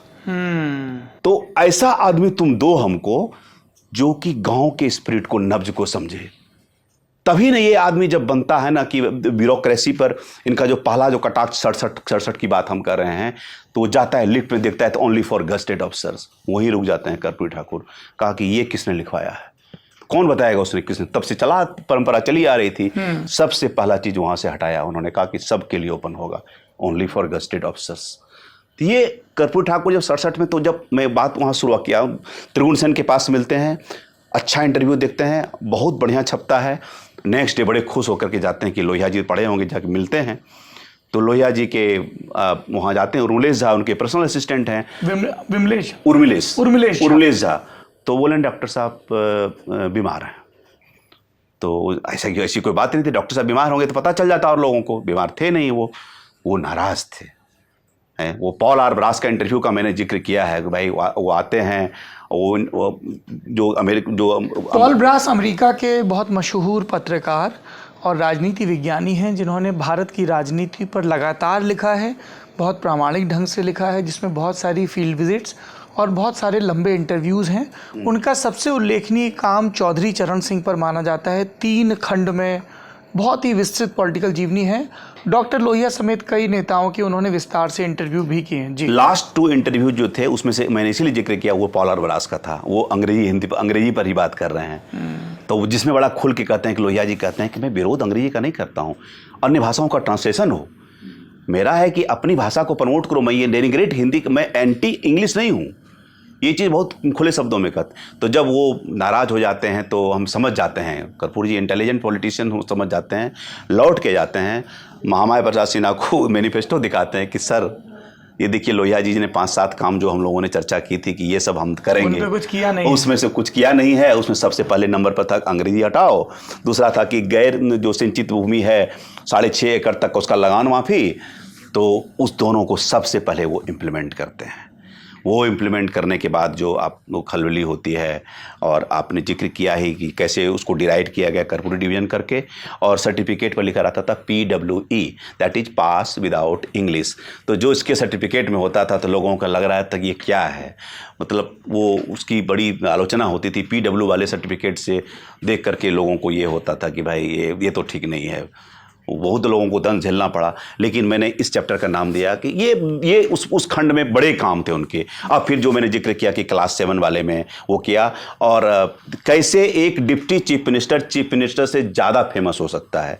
अब 67 के कार्यकाल की बात करें तो महामाया बाबू का क्या काम था वो कोई याद नहीं करता, कोई काम था कि नहीं था, क्योंकि उनके लिए जनादेश भी नहीं था। जनादेश भी नहीं, पैन बिहार के नेता हों, बहुत जोड़ के लाए हों, कुछ वैसा नहीं था। विद ऑल ड्यू रिस्पेक्ट, तो इनकी ही 67 में जो भी काम हुआ, जितने 10 महीने तक सरकार चली, इनकी ही काम हुई। भले ही उनकी सरकार ज़्यादा लंबी नहीं चलने दी गई, लेकिन जो भी काम किया उसका एक फार रीचिंग इम्पैक्ट हुआ।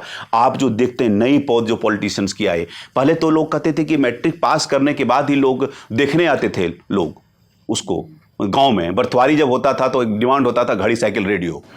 ये चीज मैट्रिक पास है लड़का मेरा, भाई घड़ी साइकिल रेडियो लेंगे। हाँ, ये 3 चीज ये मेरा देखा हुआ है।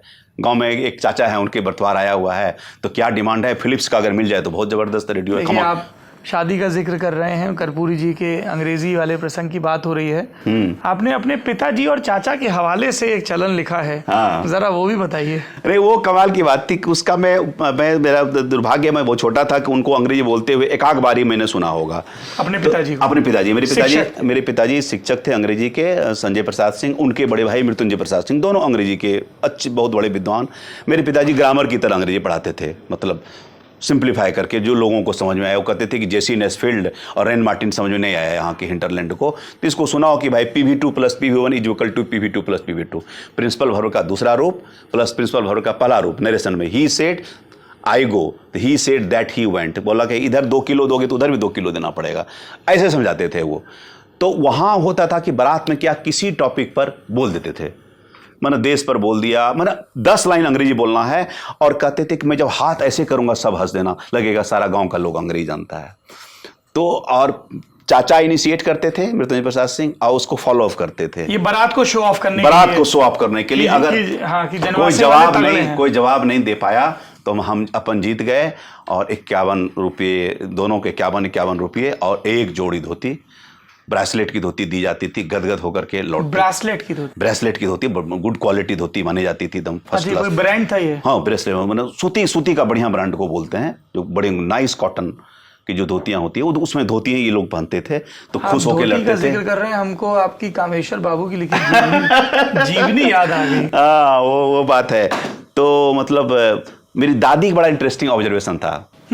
दादी कहती थी, अपनी भाषा में कहती थी, कथी ले दोनों भाई जाके लड़ी रहा छे।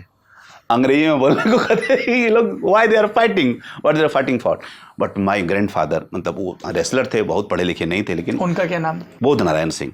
तो वो बड़े प्राइड के साथ कहते थे, आज दोनों बच्चा मेरा कमाल कर दिया, खुश होकर के। तो वो ट्रांसफ़र होकर के आता है, थोड़ा बहुत पापा ने किया। तो जब तक मैं बड़ा हुआ, बड़ा बेटा हूँ, तो वो मुझे बारात में बोलने के लिए हमको प्रोजेक्ट किए। अंग्रेजी तो नहीं बोलवाते थे, तो तब तक वो चलन खत्म हो गया था। मैं अभिनंदन पत्र पढ़ता था, पहले रीड आउट करता था स्वागत, फिर मैं स्पॉन्टेनियस जैसे आप परिचय देते हैं, तो मैं हिंदी का मैंने पूरा शुरुआत किया था। तो 10-20 तो पोएम तो ऐसे ही याद रहता, तो वहीं शुरू करता था, समा बन जाता था। किस तरह की पोएम होती थी?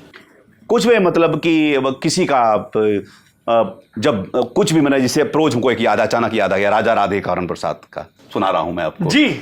जब वसंत का मलयानिल आपकी चेतना की तह में मीठी स्मृति का सौरभ उड़ा लाता हो, जब हवा पर थिरकती सुर की लहरी आपके हृदय में मधु वृष्टि कर देती हो, तब सच मानो ये किसी कवि का हृदय नहीं, ये ऐसा हृदय है जहाँ यश है, उसास है। यश की चाह कभी प्रेम के विशुद्ध गंगा जल से कभी नहीं आघाती, वह तो रस की फिनिल बोतल ही तलाशती है। जी। ऐसे करके उसके बाद फिर वो, मतलब जहाँ में बज्म भी तेरा, सूरतें भी तेरी, आईना भी तेरा, हम सब भी तेरे हैं, अब तुझसे बचा कुछ नहीं है, इन खिले हुए चेहरों पर क्या पढ़ोगे दोस्त, अब दिल की जुबां पर लिखा कुछ भी नहीं है। तालियां। तो ये एक हमको गुलशन याद आ गया। हाँ, गुलशन याद जरूर आएगा। तो फिर बारात में लड़के के बारे में कुछ पापा का लिखा हुआ, उनका एक लाइन था, तिनके तिनके जोड़ जोड़ कर सुंदर नीड़ बनाना, श्रम सेवा निस्वार्थ भाव से निजगृह को स्वर्ग बनाना। हाँ, इसके बाद फिर आपको 51 रुपया मिलता था? नहीं, मुझे 51 नहीं मिलता था, बहुत सारा दाद मिलता था।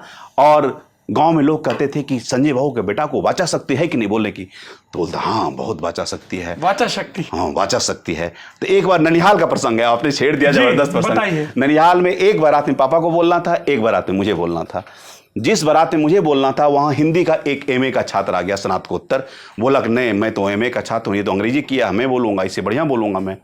बोला नहीं, तुम यहाँ नहीं बोलोगे, यहाँ फूफा बोलेंगे। तो जहाँ मुझे बोलना था पापा बोले, पापा अंडर परफॉर्म कर दिए वहाँ। ओहो। तो मैं दूसरे बोला था, मैं तो राव था, तो मैंने समा बांध दिया। दूसरे दिन बाप बेटे का कंपैरिजन हो गया। बताइए। तो फिर पापा बोले कि इससे बढ़िया क्या हो सकता है कि मेरा बेटा मुझसे बढ़िया बोला है, आज जाओ, आई ब्लेस यू। तो वो जो स्टेज फ्राइट जो है ना, वो फादर ने खत्म किया। फिर वो अंग्रेजी में वो चीज और नॉट ऑटोमेटिकली कन्वर्ट हुआ। शादी की बात कर रहे हैं, सूरज सिंह का घर था कर्पूरी जी के बगल में, और कोई सूरज नारायण सिंह 6 आना 9 आना वाली बात कर रहे हैं। और तब रामानंद बाबू ने ज्यादा मजाक किया था, जरा वो बताइए। हाँ, वो क्या था ना कि रिजर्वेशन वाला जो, ये 70s की बात होगी, उस समय कर्पूरी जी हमको लगता है लीडर ऑफ अपोजिशन थे, 72 की बात की। तो एक शादी थी, केदार पांडे सरकार थी। हाँ, सूरज नारायण सिंह के बड़े नेता हुए, वो भी समाजवादी नेता, इन्हीं के पार्टी सीनियर थे, फ्रीडम फाइटर के थे, मिथिलांचल बेल्ट से आते हैं। तो आए, तो शादियाँ थी, तो बोले कि कर्पूरी थोड़ा सा लेट से आए। रामानंद तिवारी बैठे हुए थे। आइए कपूरी जी, वो कभी कर्पूरी नहीं बोलते थे उनको, कपूरी जी बोलते थे। आइए कपूरी जी, जानबूझ के। हाँ, मैंने शुरू से कपूरी ही बोलते थे उनको, कर्पूरी कभी नहीं बोले वो।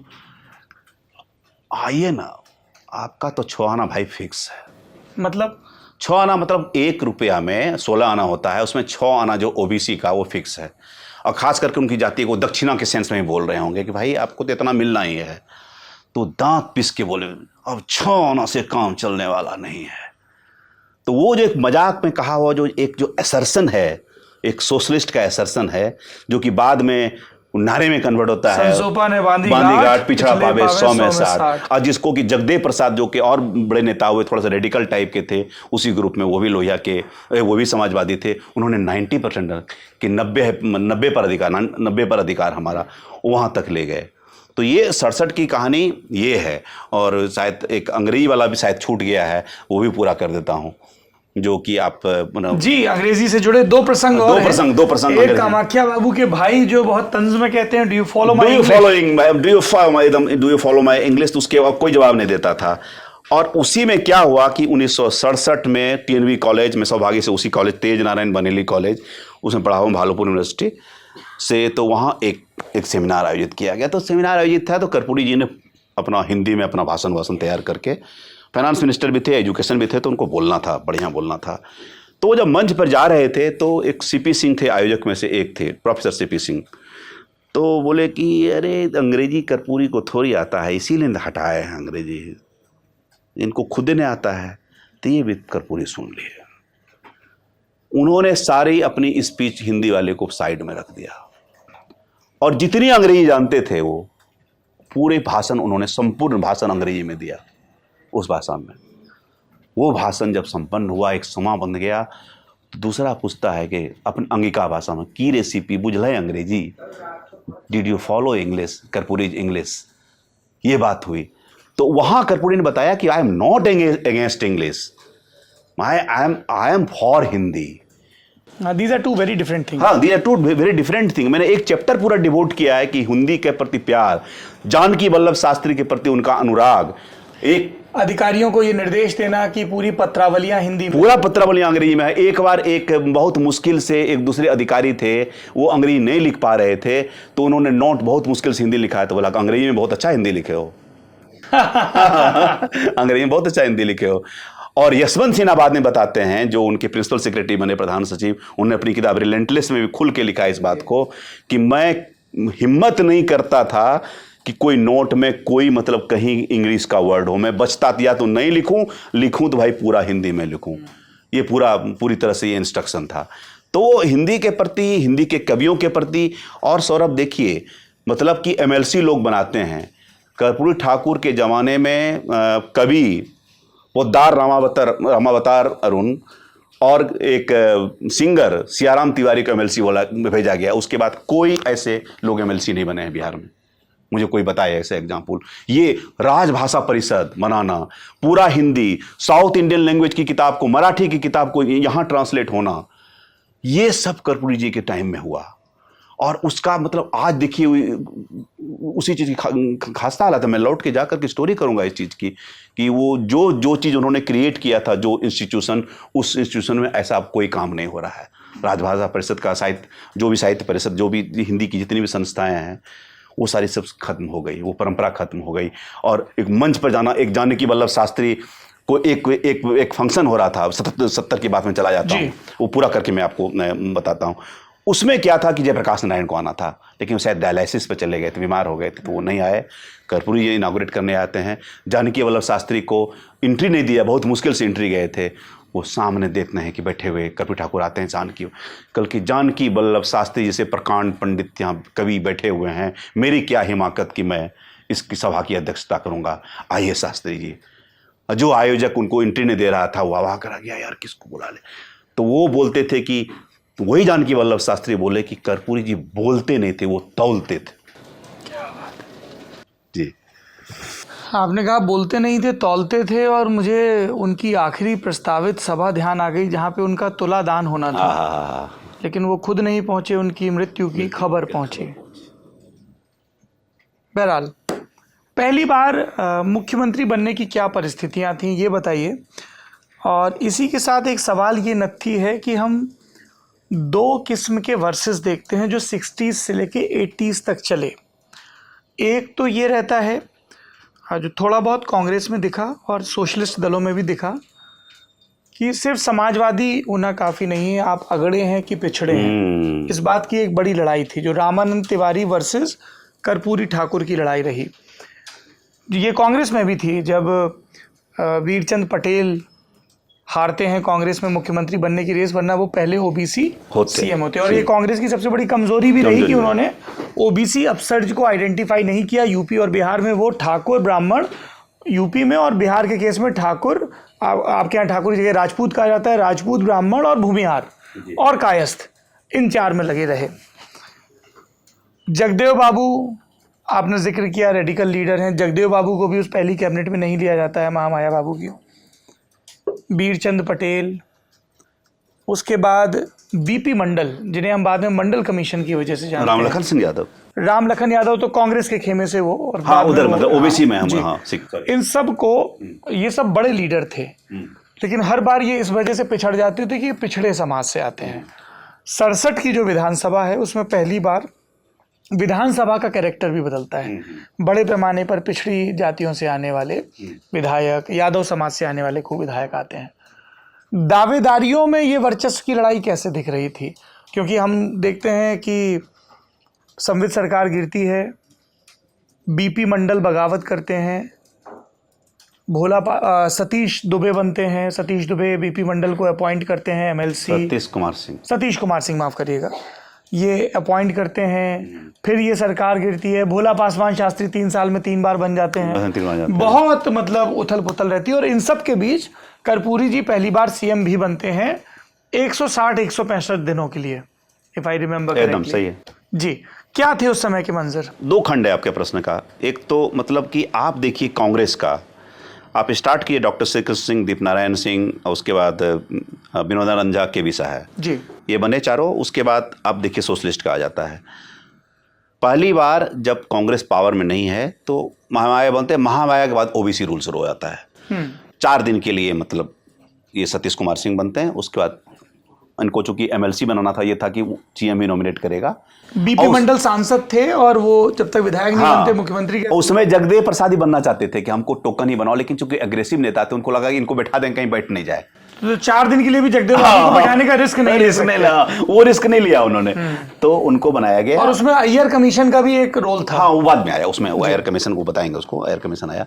तो उसमें जो बनते हैं, आप देखिए कि पहली बार जब आपके पास मेजॉरिटी नहीं है तब ओबीसी को एंट्री मिलती है। आज का पॉजिटिव एस्पेक्ट देखिए, ओबीसी को एंट्री मिलती है। भले ही बीपी मंडल का अपना डिफेंस है, उनके मैंने ग्रैंडसन निखिल मंडल को कोट किया है, जो कि अब जेडीयू में है। हाँ, जो कि जेडीयू में है। उन्होंने कहा था कि भाई कर्पूरी जी के कहने के बाद वो यहाँ आते हैं, जब ठीक है, लोहिया जी ने कहा था कि जो जिस सदन में उसी सदन में रहेगा। इसकी पृष्ठभूमि ये है कि जब महामाया प्रसाद सिन्हा की सरकार बनती है तब उसमें बतौर मंत्री बीपी मंडल भी शपथ लेते हैं, जबकि बीपी मंडल संसद के सदस्य थे। लोहिया का ये स्पष्ट रूप से कहना था कि प्रचलित सदन का, पॉपुलर सदन का चुनाव हारा व्यक्ति राज्यसभा या विधान परिषद में नहीं भेजा जाएगा। एक, कोई सांसद इस्तीफा देके राज्य में मंत्री पद की शपथ नहीं लेगा। दो। और बीपी मंडल ने उस नियम का उल्लंघन किया। लोहिया कुपित हुए तो उन्हें इस्तीफा भी देना पड़ा। हाँ जी, एकदम। तो वो बनते हैं, बीपी मंडल बनते हैं, लेकिन उसके बाद फिर से वो विखंडन, ज़्यादा दिन तक बेचारे नहीं रह पाते हैं, वो 90-120 डेज के रहते हैं किसी तरह से, और तब फिर शुरू होता है खेल। आप देखिए, जब जब आपको भोला पासवान शास्त्री का नाम आए, उसके बाद समझिए उसके बाद तुरंत प्रेसिडेंट रूल लगा है। 3 बार प्रेसिडेंट रूल बनता है। बीपी मंडल ये बने, उसके बाद वो हटे, भोला पासवान शास्त्री, प्रेसिडेंट रूल। अब जो अब दूसरा खंडा है कि जो रामानंद तिवारी, जिनको कि उतनी ही गरीबी में पले, शायद जितनी गरीबी इन्होंने झेली होगी, उनको पानी पांडे कहा जाता था। पानी परोसते थे बक्सर स्टेशन पर, यात्रियों को पानी पिलाते थे, उनको पानी पांडे भी कहते थे। मतलब कि, और वो दूसरों के घर में रहकर भी काम किए हुए हैं। जैसे कि उनको वही कपड़ा दिया जाता था घर के नौकरों को जैसे दिया जाता है, उस तरीके। शिवानंद तिवारी उनके पुत्र राज्यसभा सांसद रहे, जदयू के, अभी आरजेडी के नेशनल वाइस प्रेसिडेंट हैं, उन्होंने मुझे बताया था। तो वो एक जो कारण कि ये जो एक टैग था कि सोशलिस्ट, अगर अपर कास्ट सोशलिस्ट है तो वहाँ वो चूक गए। और दूसरा कारण था कि भाई एक बार तो आप तो जब बने थे तो जनसंघ के साथ मिलके बने थे ना भाई, जो कि मतलब मधुलिमैया ने बाद में एक लेख में लिखा कि मैं कहता रह गया कि मत जाइए, लेकिन वो कहते थे कि नहीं, एंटी कांग्रेसिज्म इंपॉर्टेंट, कांग्रेस को हराना ज़्यादा मधुलिमैया वर्सेस लोहिया डिबेट। हाँ, लोहिया का जो डिबेट होता है कि उसमें ये वो एक अलग अलग खंड है। तो वहाँ से वो बन जाते हैं। फिर प्रश्न से मैं फिर भूल गया था। मुख्यमंत्री की जो टसल है, हाँ, रामानंद तिवारी ने चिट्ठी लिखी एक लंबी, आपने हाँ, बाद में रामानंद तिवारी की चिट्ठी आती है, आप की वजह से मैं 2 बार मुख्यमंत्री दो बार आपने कहा कि हम सोशलिस्ट हैं, भारतीय जनसंघ के साथ नहीं जाएंगे। हाँ, और फिर आप चले गए। वही 69 और 70। 69 में कहा उन्होंने कि 69 में वो उनको ये संसोपा के अध्यक्ष थे, नेचुरल राइट उनका बनता था, जो अध्यक्ष होता है उनका, वो रामानंद तिवारी। अच्छा, वो नेता बन सकते। तो बोला कि एक बार में आपसे रजामंदी, आपने कहा कि नहीं इन लोगों के साथ नहीं जाना है, फिर दरोगा राय बीच में बन जाते हैं, फिर जब आते हैं तो आप बन जाते हैं उसी जनसंघ के साथ, जिस लॉजिक के साथ आपने हटाया। तो यहाँ आप उतने ही गिरिडी एक लीडर हैं, एक वैसे ही पावर सीकर हैं जिसे कोई इतना हो सकता। आपने पत्राचार देखा होगा, कोई प्रत्यक्ष रूप से चिट्ठियों की राजनीति में श्रीकांत जी ने बहुत अच्छी किताब लिखी जो चिट्ठियां सब निकाली है, उसमें कहीं जिक्र स्ट्रेट फॉरवर्ड आंसर उन्होंने उनके पॉइंटेड क्वेश्चंस का नहीं दिया है। कर्पूरी जी ने नहीं दिया है। तो ये अगर कहें उनकी किताब में एक प्रसंग है, एक खंड है जहां की कर्पूरी ठाकुर मुझे कमजोर लगे, यही वो प्रसंग है। इसीलिए मैंने एक चैप्टर डिवोट किया है उस चैप्टर को, ताकि किसी कोई किताब, इतनी वेल रिसर्च किताब, किसी को हेजियोग्राफी नहीं लगे, वो प्रशस्ति नहीं लगे। ये किताब बहुत प्रशस्ति लिखी गई हिंदी में इन पर मुझसे पहले। मैंने जानबूझ के कहा कि नहीं, रामानंद तिवारी का प्रकरण बहुत पुरजोर तरीके से आना चाहिए था, वो आया है और वो मैंने डॉक्यूमेंटेशन किया। तो ये एक कहानी रह गई कि ओबीसी आते हैं लेकिन पूरे नहीं आते हैं। और उसके बाद जो एक अपर कास्ट का टैग है, रामानंद तिवारी कैसे 2 बार मुख्यमंत्री बनने से रह जाते हैं, एक बार 70 में भी फिर से वाकया आया था, वो नहीं बन पाए। तो ये था कि यही राजनीति है कि एक डिजर्विंग व्यक्ति है जो अगले समाज से आता नहीं बन पाता, और कई अनडिजर्विंग अगले समाज के, और ये चीज ट्रांसफर हुआ। कांग्रेस की पालकी ढोके खूब बन गए जिनके पास जनादेश नहीं था, चाहे वो केदार पांडे हो, विदेशी, तो एक लंबी लिस्ट। सौरभ आगे देखें, इन दोनों का खटास जिंदगी भर रह गया इस चीज का। ये वही रामानंद तिवारी हैं जो खंड छूट गया था आपसे, कि जब 62 में सत्यनारायण सिंह ने कहा कि भैया तुम हमको चुनाव में मदद करो, इनडायरेक्टली तुमको कैबिनेट मिनिस्टर ऑफर करेंगे। First time he was offered Congress position Karpoori Thakur. 64 में जब अशोक मेहता के साथ एक जोड़ा होता है, 1000 आदमी ज्वाइन कर, यंग टर्क्स पूरे चले जाते हैं। तो यूपी के एक गन्ना व्यापारी हैं जो अशोक मेहता के आदमी हैं, गेंदा सिंह से पूरी बातचीत हो चुकी है, कर्पूरी ठाकुर जाने के लिए तैयार हैं। रामानंद तिवारी को पता चलता है कि कर्पूरी कांग्रेस ज्वाइन करने वाले, जाते हैं, खटखटाते हैं, बोला कि हम लोग लाख लड़ेंगे, दोस्त हैं, गले लगाते हैं, आप कहीं नहीं जा रहे हैं। और वो embrace, one tight embrace, Karpuri said no. तो लगे यहाँ तो वो भी बता दीजिए जो इंदिरा जी से हवाई जहाज में चढ़ते उतरते बात हुई। वो तीसरी बातचीत हुई, कर्पूरी ठाकुर कांग्रेस ज्वाइन करेंगे या नहीं करेंगे। एक ऑफर गेंदा सिंह का, एक ऑफर पंडित नेहरू का, और एक ऑफर इंदिरा गांधी का। वो 70s की बात है। मुख्यमंत्री थे, रिसीव करने के लिए एयरपोर्ट जाते हैं, राजभवन की सीढ़ियां, प्रधानमंत्री इंदिरा गांधी को रिसीव करते हैं, राजभवन की सीढ़ियां जब चढ़ते हैं। और देखिए उसके पहले जो इंदिरा गांधी ने कैंपेन किया है कर्पूरी ठाकुर के अगेंस्ट में, कुछ नहीं बोला है सर, जो ताजपुर मैदान वहां जो किया है कुछ नहीं बोला है। उन्होंने बोला जो बढ़िया करे उस तरह से वाजपेयी स्टाइल में उसको आप जिताइए जिनके आते हैं। क्योंकि वो जब गई ना तो देखिए कि सोशलिस्ट वाला जो फ्लैग है वही पूरा मैदान पाटा हुआ है, लाल झंडा लगा था सब। तो क्या बोलना है, अब कुछ नहीं बोली।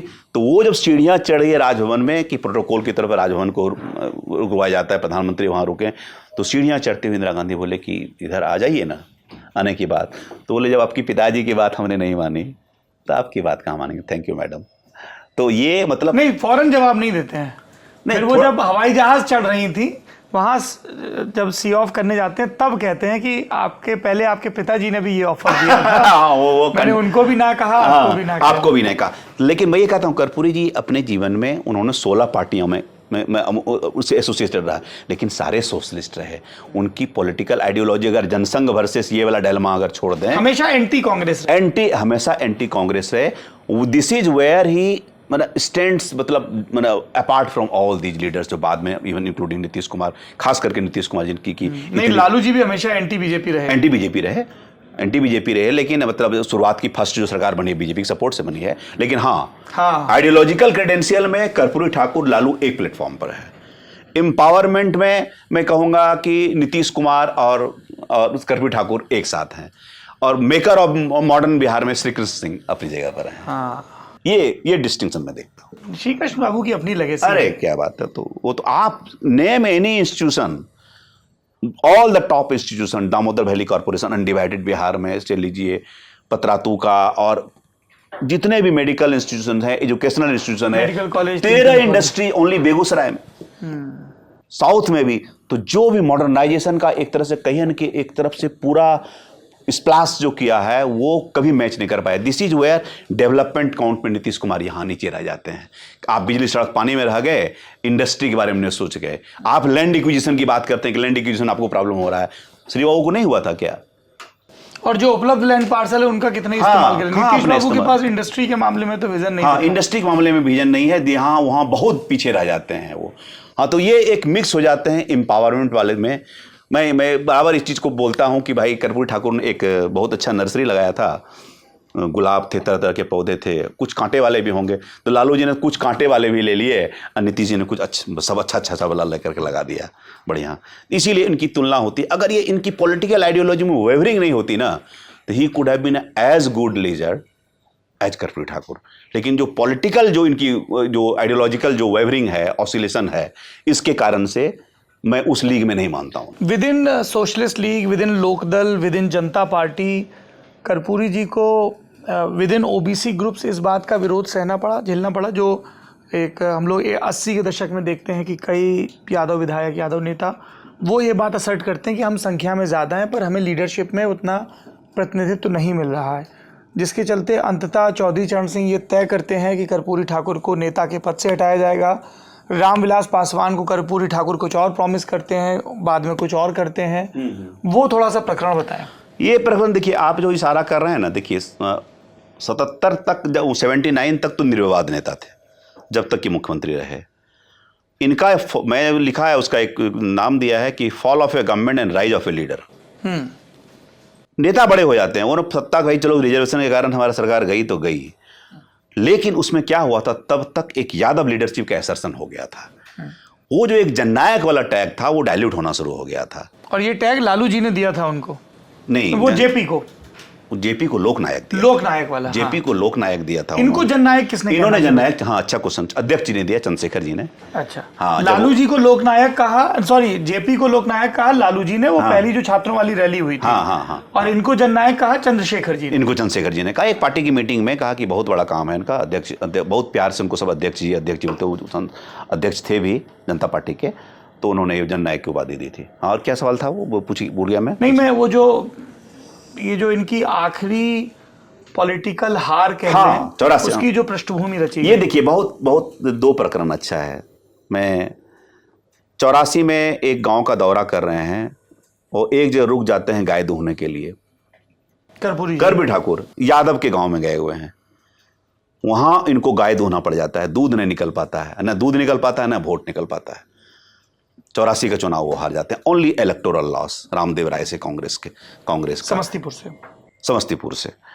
दूसरा 1986 दलेल चक Bhagora, 42 upper caste Rajput massacred. Karpoori Thakur जाते हैं, उसके गवाह हैं अभी के हरिवंश नारायण सिंह, राज्यसभा के उपसभापति, वो तब पत्रकार थे, कलकत्ता से आते हैं और बोलते हैं कि पत्रकारों में पहले पहुंचने वाला मैं, नेताओं में पहले पहुंचने वाला कर्पूरी, मुझसे पहले कर्पूरी जी एक कोने में खड़े हैं, लोग इनको गलिया रहे हैं। मतलब जबकि ये सत्ता में भी नहीं है, सत्ता में भी नहीं, इनका कोई दोष नहीं है, तब तक इनको एक अति पिछड़ा नेता का टैग लगना शुरू हो गया था। आइसोलेटेड फील करना वो शुरू कर दिए थे कि भाई अब ये चीज हो गया। तब स्थिति इतनी खराब होती है कि पटना के एक फोटोग्राफर हैं, सीनियर फोटोग्राफर हैं, दीपक कुमार के स्कूटर है। दीपक कुमार कहते हैं, वो सेंस कर लेते हैं कि इनके साथ कुछ अनहोनी हो सकता है, धक्का मुक्की हो सकती है। बोलते हैं कर्पूरी जी मेरे बैठिए, बाइक ये स्कूटी पर बैठ जाइए, स्कूटर पर। कर्पूरी जी समझ जाते हैं, बैठ जाते हैं चुपचाप। हाईवे तक उनको छोड़ दिया जाता है, क्योंकि वहाँ उनकी गाड़ी लगी हुई है, वहाँ चले जाते हैं। तो वहाँ से जो मतलब गजेंद्र हिमांशु बोलते थे, मतलब वो सोशलिस्ट लीडर, उनके बाद में समस्तीपुर के ही, कि भाई जो बोलते थे कि यादव लीडर को कंट्रोल करना मतलब लाइक राइडिंग ए टाइगर, मतलब एमएलए का, वो शुरू हो गया था। तब वो आइसोलेशन शुरू होता है। अब वो जो प्रकरण आप बता रहे हैं, देखिए ये लड़े थे दम की पा, दलित मजदूर किसान पार्टी बनाए 84 में, तो वो चुनाव लड़ा, तो बाद में मर्ज होकर के वो लोक दल हुआ। तो चौधरी चरण सिंह वाला, हाँ चौधरी चरण सिंह वाला, तो लोग अच्छा 40+ आया उसको, तो एक फोर्स था। तो चरण सिंह असर्सन चाहते थे, इनके मेन थे वहाँ के रामविलास पासवान, उनके कंडुइट दोनों के बीच में, कि भाई बातचीत करेगा। तो बोला कि भैया रामजीवन सिंह को तुमने वो एक पद दिया है, वो स्टेट प्रेसिडेंट का है, और वो कर्पूरी जी है, एक यादव को बनाओ। तो उसी बीच में ये बनाते हैं। तो सिमरन पासवान जो हैं, उनके प्रिय पात्र हैं कर्पूरी जी के, उनको अपनी तो लगता है कि भाई चरण सिंह को गुस्सा आ गया, एक ईगो क्लैश सीधा हो गया। और देखिए उसमें एक इंटरेस्टिंग स्टोरी है। वो जो स्प्लिट होता है उसके पहले, उस जस्ट पहले इस प्रकरण के कर्पूरी चरण और कर्पूरी क। लालू जी कर्पूरी चौ में है, नॉट क में नहीं है। लालू जी बोलते हैं अपने आप को फॉलोवर, लेकिन उस समय की स्थिति में वो चरण सिंह के साथ हैं। लोकदल के ये विभाजन होता हाँ हाँ, वो जो विभाजन होता है वो 85 के पहले वाले बात बोल रहे हैं। 85 में तो लोकदल फिर से मर्ज होकर के बन, लोकदल बहुगुणा और लोकदल अजीत वाला जो डिवीजन है, आप उसकी बात कर रहे हैं? वो और डिवीजन हुआ था, लेकिन एक क और चौ बिहार में बना था। क और चौ, कर्पूरी और चरण। लालू लोकदल का, लोकदल चा मना। लेकिन मैं ये बोल रहा हूँ कि लालू जी जो अब कर्पूरी जी की लेगेसी के अपने उस पे तो हम लोग अलग से बात करेंगे। हाँ, हाँ, जो क्लेम रहता है और वो अंतिम यात्रा वगैरह भी, अंतिम यात्रा है। ये प्रसंग कुछ इस तरह का है जो संतोष जी बता रहे हैं कि लोकदल की जो लीडरशिप है बिहार में वो कर्पूरी ठाकुर संचालित कर रहे हैं, पर लोकदल के राष्ट्रीय स्तर पर नेता हैं चरण सिंह। और चरण सिंह के बिहार में सबसे ट्रस्टेड व्यक्ति हैं रामविलास पासवान, जो 84 में चुनाव हार जाते हैं। तो एक मसला ये भी चलता है कि रामविलास जी को अब राज्यसभा के रास्ते भेजा और राम अवधेश सिंह को भेज देते हैं वो, और कर्पूरी ठाकुर वहां भी दांव कर देते हैं, वहां भी दांव खेल जाते हैं। तो इनको 2 बार पटखनी दे दी, तो इनको लगा कि यार राष्ट्रीय नेतृत्व को चुना ऐसे बिहार चलाओ, यही बोला था, this is how you would rule. Phone पे जब फोन में बातचीत हुआ तो रामविलास पासवान होता है, रामविलास पासवान का भी कर्पूरी से रिलेशनशिप खराब हो जाता है। एक तो राज्यसभा नहीं जाने की खुन्नस थी। प्रदीप श्रीवास्तव में अपनी किताब में पेंगुइन सुझाई, उसमें काफ़ी उसका उन्होंने विस्तार से मतलब तफसील से जिक्र किया। रामविलास पासवान ने मुझको भी खुद उन्होंने ये बात बताई थी, दोनों के बीच में थे। बोला कि हमको दुराव नहीं था, लेकिन उस घटना से हमको तकलीफ हुई थी। कर्पूरी जी असर्ट कर रहे थे, लेकिन उसी बीच में क्या होता है कि उनको माइल्ड हार्ट अटैक आ जाता है, और तो फिर कर्पूरी जी को एलओपी से हटाने की, अपोजिशन से हटाने वो बाद में 85 में अटैक आता है, और उसके बाद 87 में तो ये इनके डेथ हो जाता है। एलओपी वाला तो बात नहीं, चौधरी चरण सिंह की तबीयत, फिर उनको पैरालिसिस का अटैक हो जाता है। पैरालिसिस अटैक होता है, तो फिर हो जाता है। ये बात आई गई हो जाती है, जो कर्पूरी जो हटाने की बात थी नेता के तौर पर, तो वो चीज़ नहीं हो पाता है। तो इसी तरह से इस प्रकरण का अंत होता है। और जो उनके सबसे पॉलिटिकली गोल्डन आवर्स थे 77 में, जब वो जनता पार्टी के विधायक दल के नेता के तौर पे शपथ लेते हैं, विधायक दल का नेता बनते हैं और उसके बाद मुख्यमंत्री बनते हैं। दूसरी और आखिरी बार वो बिहार के मुख्यमंत्री बनते हैं। देखिए, कार्यकाल के स्तर पर आप देखें तो कर्पूरी ठाकुर जी का कार्यकाल बहुत लंबा नहीं रहा। दोनों टेन्योर मिला के भी किसी तरह 3 साल, मेरे ख्याल से 6 महीने मुख्यमंत्री पहली बार, 2 साल में 2 महीने दूसरी बार, लगभग 2.5-3 साल का। पर जो लेगेसी है लॉन्ग लास्टिंग, वो बहुत बड़ी है। तो पहले तो आप उनका नेता विधायक दल के तौर पे जो चुनाव होता है उसके बारे में बताइए, फिर हम मुख्यमंत्री कर्पूरी ठाकुर की बात करेंगे। आप 85 की बात बोल रहे नेता विधायक? नहीं, 77। हाँ, 77 के चुनाव के बाद क्या होता है कि आप ये मत भूलिए कि 77 में लोकसभा जीते हुए हैं, समस्तीपुर से सांसद बन के पहुंचे हुए हैं। लेकिन फिर जब मुख्यमंत्री बनने की बात हो, ये है कि वो लोहिया का सिद्धांत वहाँ भी काम नहीं किया इनके लिए, ये खुद रिजाइन करके मुख्यमंत्री बनते हैं। लेकिन यहाँ इंटरेस्टिंग वाकया क्या होता है कि जो 45 राजपूत एमएलए जीत के आ जाते हैं, तो सत्येंद्र नारायण सिन्हा जो इतने सालों से लोगों को मुख्यमंत्री बना रहे थे, गिरा रहे थे, इस बार खुद अपने आप को रेस में देखते हैं। इनको बड़ा लगता है कि इस बार तो मैं बन जाऊंगा। तो मैंने कुरेदने की कोशिश की उनके पुत्र निखिल कुमार को, तो बोला कि उन्होंने अपनी दावेदारी की, उनको लगा कि वो जीत सकते थे। लेकिन उनको ये चीज़ लग गया था कि भाई जेपी का आशीर्वाद तो पहले दे चुके हैं कर्पूरी जी को, तो ये थोड़ा सा उनको लगा और थोड़ा था कि भाई कि एक यहाँ सोशलिस्ट वाले कोटे का यहाँ बनेगा, ये बात से चल रही थी। लेकिन कहा कि नहीं, फाइट होगा। फाइट हुआ, जबरदस्त फाइट नहीं कहूँगा। और उसका बड़ा ज़बरदस्त प्रकरण है जो अर्जुन सिंह ने सुनाया था कि वो पटना के गांधी मैदान के पास एक प्रणब चटर्जी एक नेता थे जो एमएलसी बने बाद में कर्पूरी जी में, उनके घर पर बेंच भी नहीं, तख्ता पर लॉग ऑफ वुड, उस पर ईंटें, उसका पाया ईटा डाल करके बनाया हुआ है, और उस पर धन्नादार खर्राटे लेकर के सो रहे हैं कर्पूरी जी। इधर चुनाव हो गया, 84 सीट उनको आया, 134 60 मतों से ये विजयी हुए, भयंकर। अब अचानक प्रशासन मुख्यमंत्री खोज रहा है, वो द सीएम डिजिग्नेट, किसी को कोई पता नहीं। तो अर्जुन सिंह कहते हैं, may I help you sir? बोला, इन व्हाट मैनर? कल के I in to search out the next chief minister, do you know the location? कल के यस। तो ले गए, तो वहाँ गए तो पूरे खर्राटा लेके सोए हुए, नाक बज रहा है उनका, ये पूरा डिस्क्राइब कर रहे हैं। चाचा हिला के, हाँ क्या हुआ? जीती गल होता हूँ अपनी भाषा में। अंगिका मैथिली मिक्स के जीत के लो।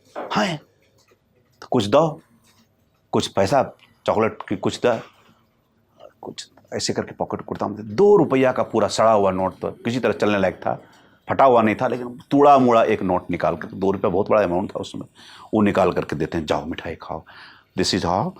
वो आते हैं और गांधी मैदान में शपथ लेते हैं, मैं कर्पूरी ठाकुर का जनता का मैं मुख्यमंत्री हूं, जनता के बीच में शपथ लूंगा। जनता के बीच में शपथ लेते हैं और उसके बाद तो फिर वो उनका शुरू होता है उनका क्या जनता दरबार लगाना। और जनता दरबार पे आएंगे, उनके फूलपरास से बाई इलेक्शन पर आएंगे, पर गांधी मैदान पहुंच गए हैं। हाँ। तो उस रैली में चलते हैं जहां फरारी हाँ। पूरा कोशिश कर ली भारत सरकार ने, बिहार की पुलिस ने, लेकिन इमरजेंसी के दौरान कर्पूरी ठाकुर को पकड़ नहीं पाए। कितने भेष बदले, कभी मौलवी बने, कभी पंडित बने, कभी ईसाई बने, कभी सिख बने, नेपाल, चेन्नई, मुंबई, गुजरात, दिल्ली, जरा वो प्रकरण बताइए। फिर वो जो नमूदार होते हैं सीधे मंच पे ये बताते हैं आपको। 75 ये इमरजेंसी जो लगती है, इमरजेंसी पीरियड में सब लोग चर्चा करते हैं कि यंग लीडर सब कैसे निकला। हाँ। लालू जी निकले, नीतीश जी निकले, सुशील कुमार मोदी निकले, रविशंकर प्रसाद निकले, सुनील कुमार चौबे निकले, एक पौध निकल गई। लेकिन एक आदमी जो इमरजेंसी से नेता नहीं बना था, पहले से नेता था, उस आदमी का emergency contribution not just in Bihar, he went to Bengal, he went to Uttar Pradesh, Maharashtra, Tamil Nadu and major chunk in Karnataka, Nepal. भेष बदल बदल के, आपने बताया ही सही, मौलवी, पंजाबी। नेपाल सरकार ने कहा कि आप कोइराला, जो उनके राजनीतिक कैदी थे, कोइराला को दे दो, हम कर्पूरी ठाकुर आपको सौंप देंगे, आपको सौंप देंगे। तो किस प्रकार की भूमिगत होकर के मूवमेंट चलाए और कैसे भेष बदल के आए। अब पटना में मेरे घर के पास जो पूर्व ये मणिपुर के गवर्नर है गंगा प्रसाद, बीजेपी के बड़े नेता, उनके घर पर ये सभाएं होती थी, सीक्रेट मीटिंग हुआ करती थी, उसमें भी कर्पूरी जी आया करते थे। और कैसे पैम्फलेट, रामविलास पासवान पैम्फलेट लेके कलकत्ता से आ रहे हैं, और एक जगह तो छुप गए, तो वो बड़ा जब इंटरेस्टिंग प्रकरण है, तो बोले कि हम मजदूर के पिताजी हैं, तो लेकिन 8 अखबार पढ़ रहे हैं। बोले मजदूर के पिता है, 8 वो अखबार पढ़ रहा है, कैसा मजदूर का बाप है। तो बोला कि उसको पता ही नहीं कि कर्पूरी ठाकुर है। अब कहीं तीन दिन ज्यादा नहीं रहते थे, बोला 3 दिन में इंटेलिजेंस वाला खोज लेगा, तो वो जगह बदल देते थे, कि सेम शहर में भी है तो जगह बदल देते थे, नहीं पकड़ पाया। तो तब जब इमरजेंसी का वो हो गया कि खत्म करेंगे, इंदिरा गांधी ने किया, चुनाव होना होगा, विशाल सभा मांगाई गई, आते हैं जयप्रकाश नारायण और कहते हैं कि इस सभा में कर्पूरी ठाकुर भी उपस्थित है। एकदम पूरा एकदम लग गया कि पूरा बज इन द क्राउड। 10 लाख लोग रहा होगा। कहते हैं कि बहुत बड़ी सभा, उससे उतनी बड़ी सभा कभी नहीं हुई है। वो आते हैं, उसके बाद भाषण वासन सब होता है, उतरते हैं, अप्सरा सिनेमा स्टेशन के पास जाते हैं, वहाँ पुलिस पकड़ लेती है उनको, कहती है पुलिस को, कहाँ थे 19 महीने कहाँ थे। और एक वो मकई वाला प्रकरण कमाल है का है। हाँ। बाप रे बाप, वो जब निकलते हैं, वो तो हृदय विदारक प्रसंग है बॉस, कि चलते जा रहे हैं, नेपाल जो जा रहे हैं, चलते कुछ नहीं खाने के लिए। मतलब एक देखा कि ये लाश चल रही है और मक्के का खेत है, मकई का, मक्का को तोड़ करके उस पर जो आग बची हुई है चिता की, उस पर पका करके भूख मिटाते हैं। मतलब ये तो मतलब गजब, समथिंग, गजब संघर्ष है, गजब का संघर्ष है। तो वो बड़े जीवट वाले आदमी थे। गजब। कर्पूरी ठाकुर का जो इमरजेंसी में जो चर्चा है, मैं बराबर बोलता हूं कि उनकी जो बौद्धिक क्षमता थी उसकी कम चर्चा हुई है, और उनके इमरजेंसी के कंट्रीब्यूशन किसी भी बड़े नेता से, राष्ट्रीय नेता से बड़ा कंट्रीब्यूशन मैं मानता हूं, छोटा नहीं। इतना जगह घूम करके, चूंकि हम लोग स्टूडेंट लीडर के बारे में चर्चा करते हैं ज्यादा, इमरजेंसी एक किस्म का रोमांटिसिज्म उसके साथ जुड़ा है। हाँ, रोमांटिसिज्म जुड़ा हुआ है। लेकिन ये तो हम जब एज ए रिसर्चर राइटर लिखेंगे तो will bring facts on record. बहुत सारी बातें मैंने लिख पाया। 4 लाख का मैन्युस्क्रिप्ट में था, मेरा था सौरभ, मैं काट के इसको 1 लाख किया हूँ। 4 लाख शब्दों का, 4 लाख शब्दों का था।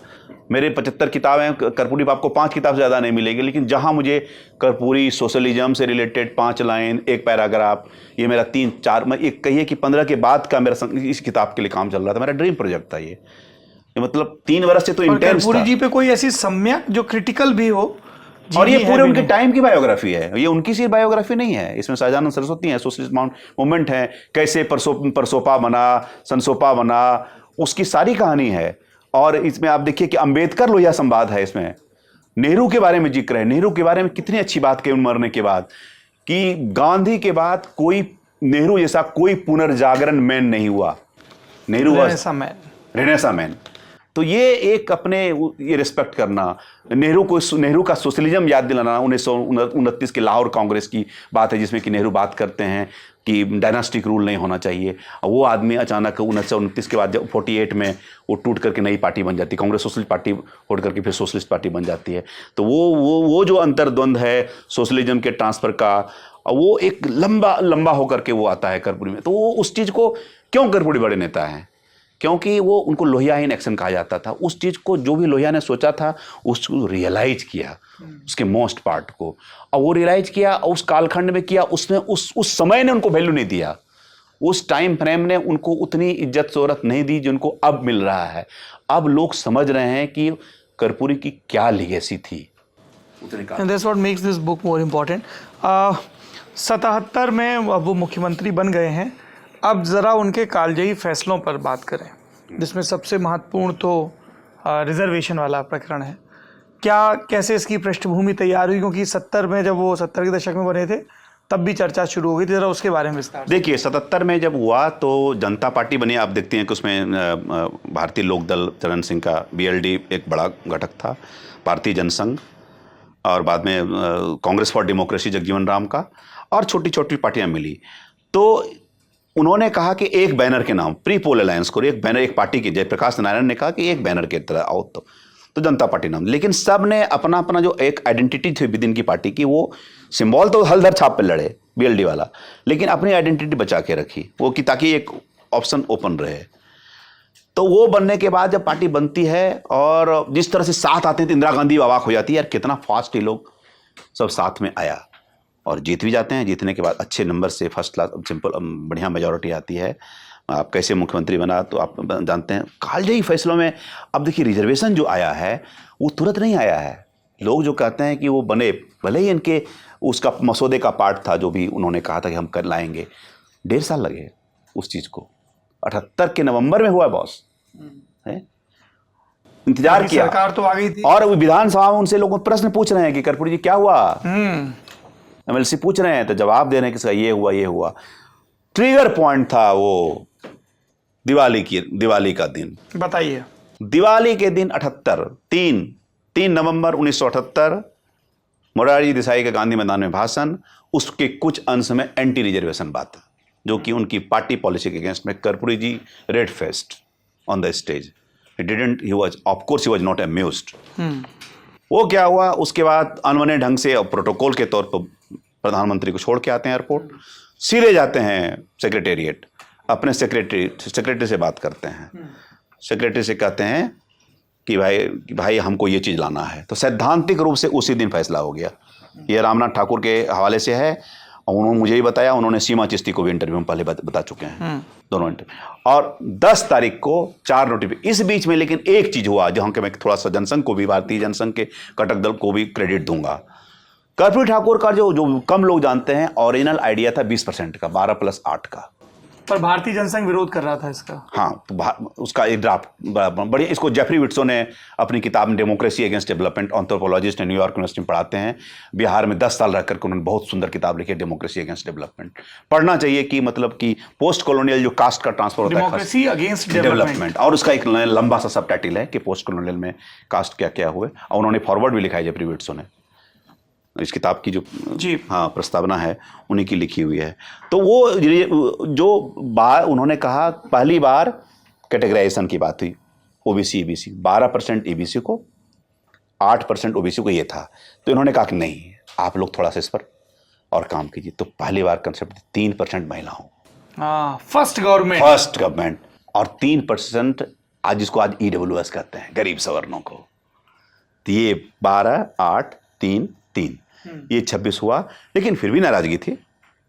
मनीषा प्रियम जो एसोसिएट प्रोफेसर हैं बड़ी यूनिवर्सिटी में, उनके पिताजी भी तो विधायक थे। हाँ, वैद्यनाथ पांडे तो कर्पूरी जी की बहुत करीबी थे। उनके घर पे मुलाकात होती थी, कैलाशपति मिश्र, कर्पूरी ठाकुर। आपने मनीषा जी को कोट भी किया? हाँ, कोट किया है, किशोरी प्रसन्न सिंह।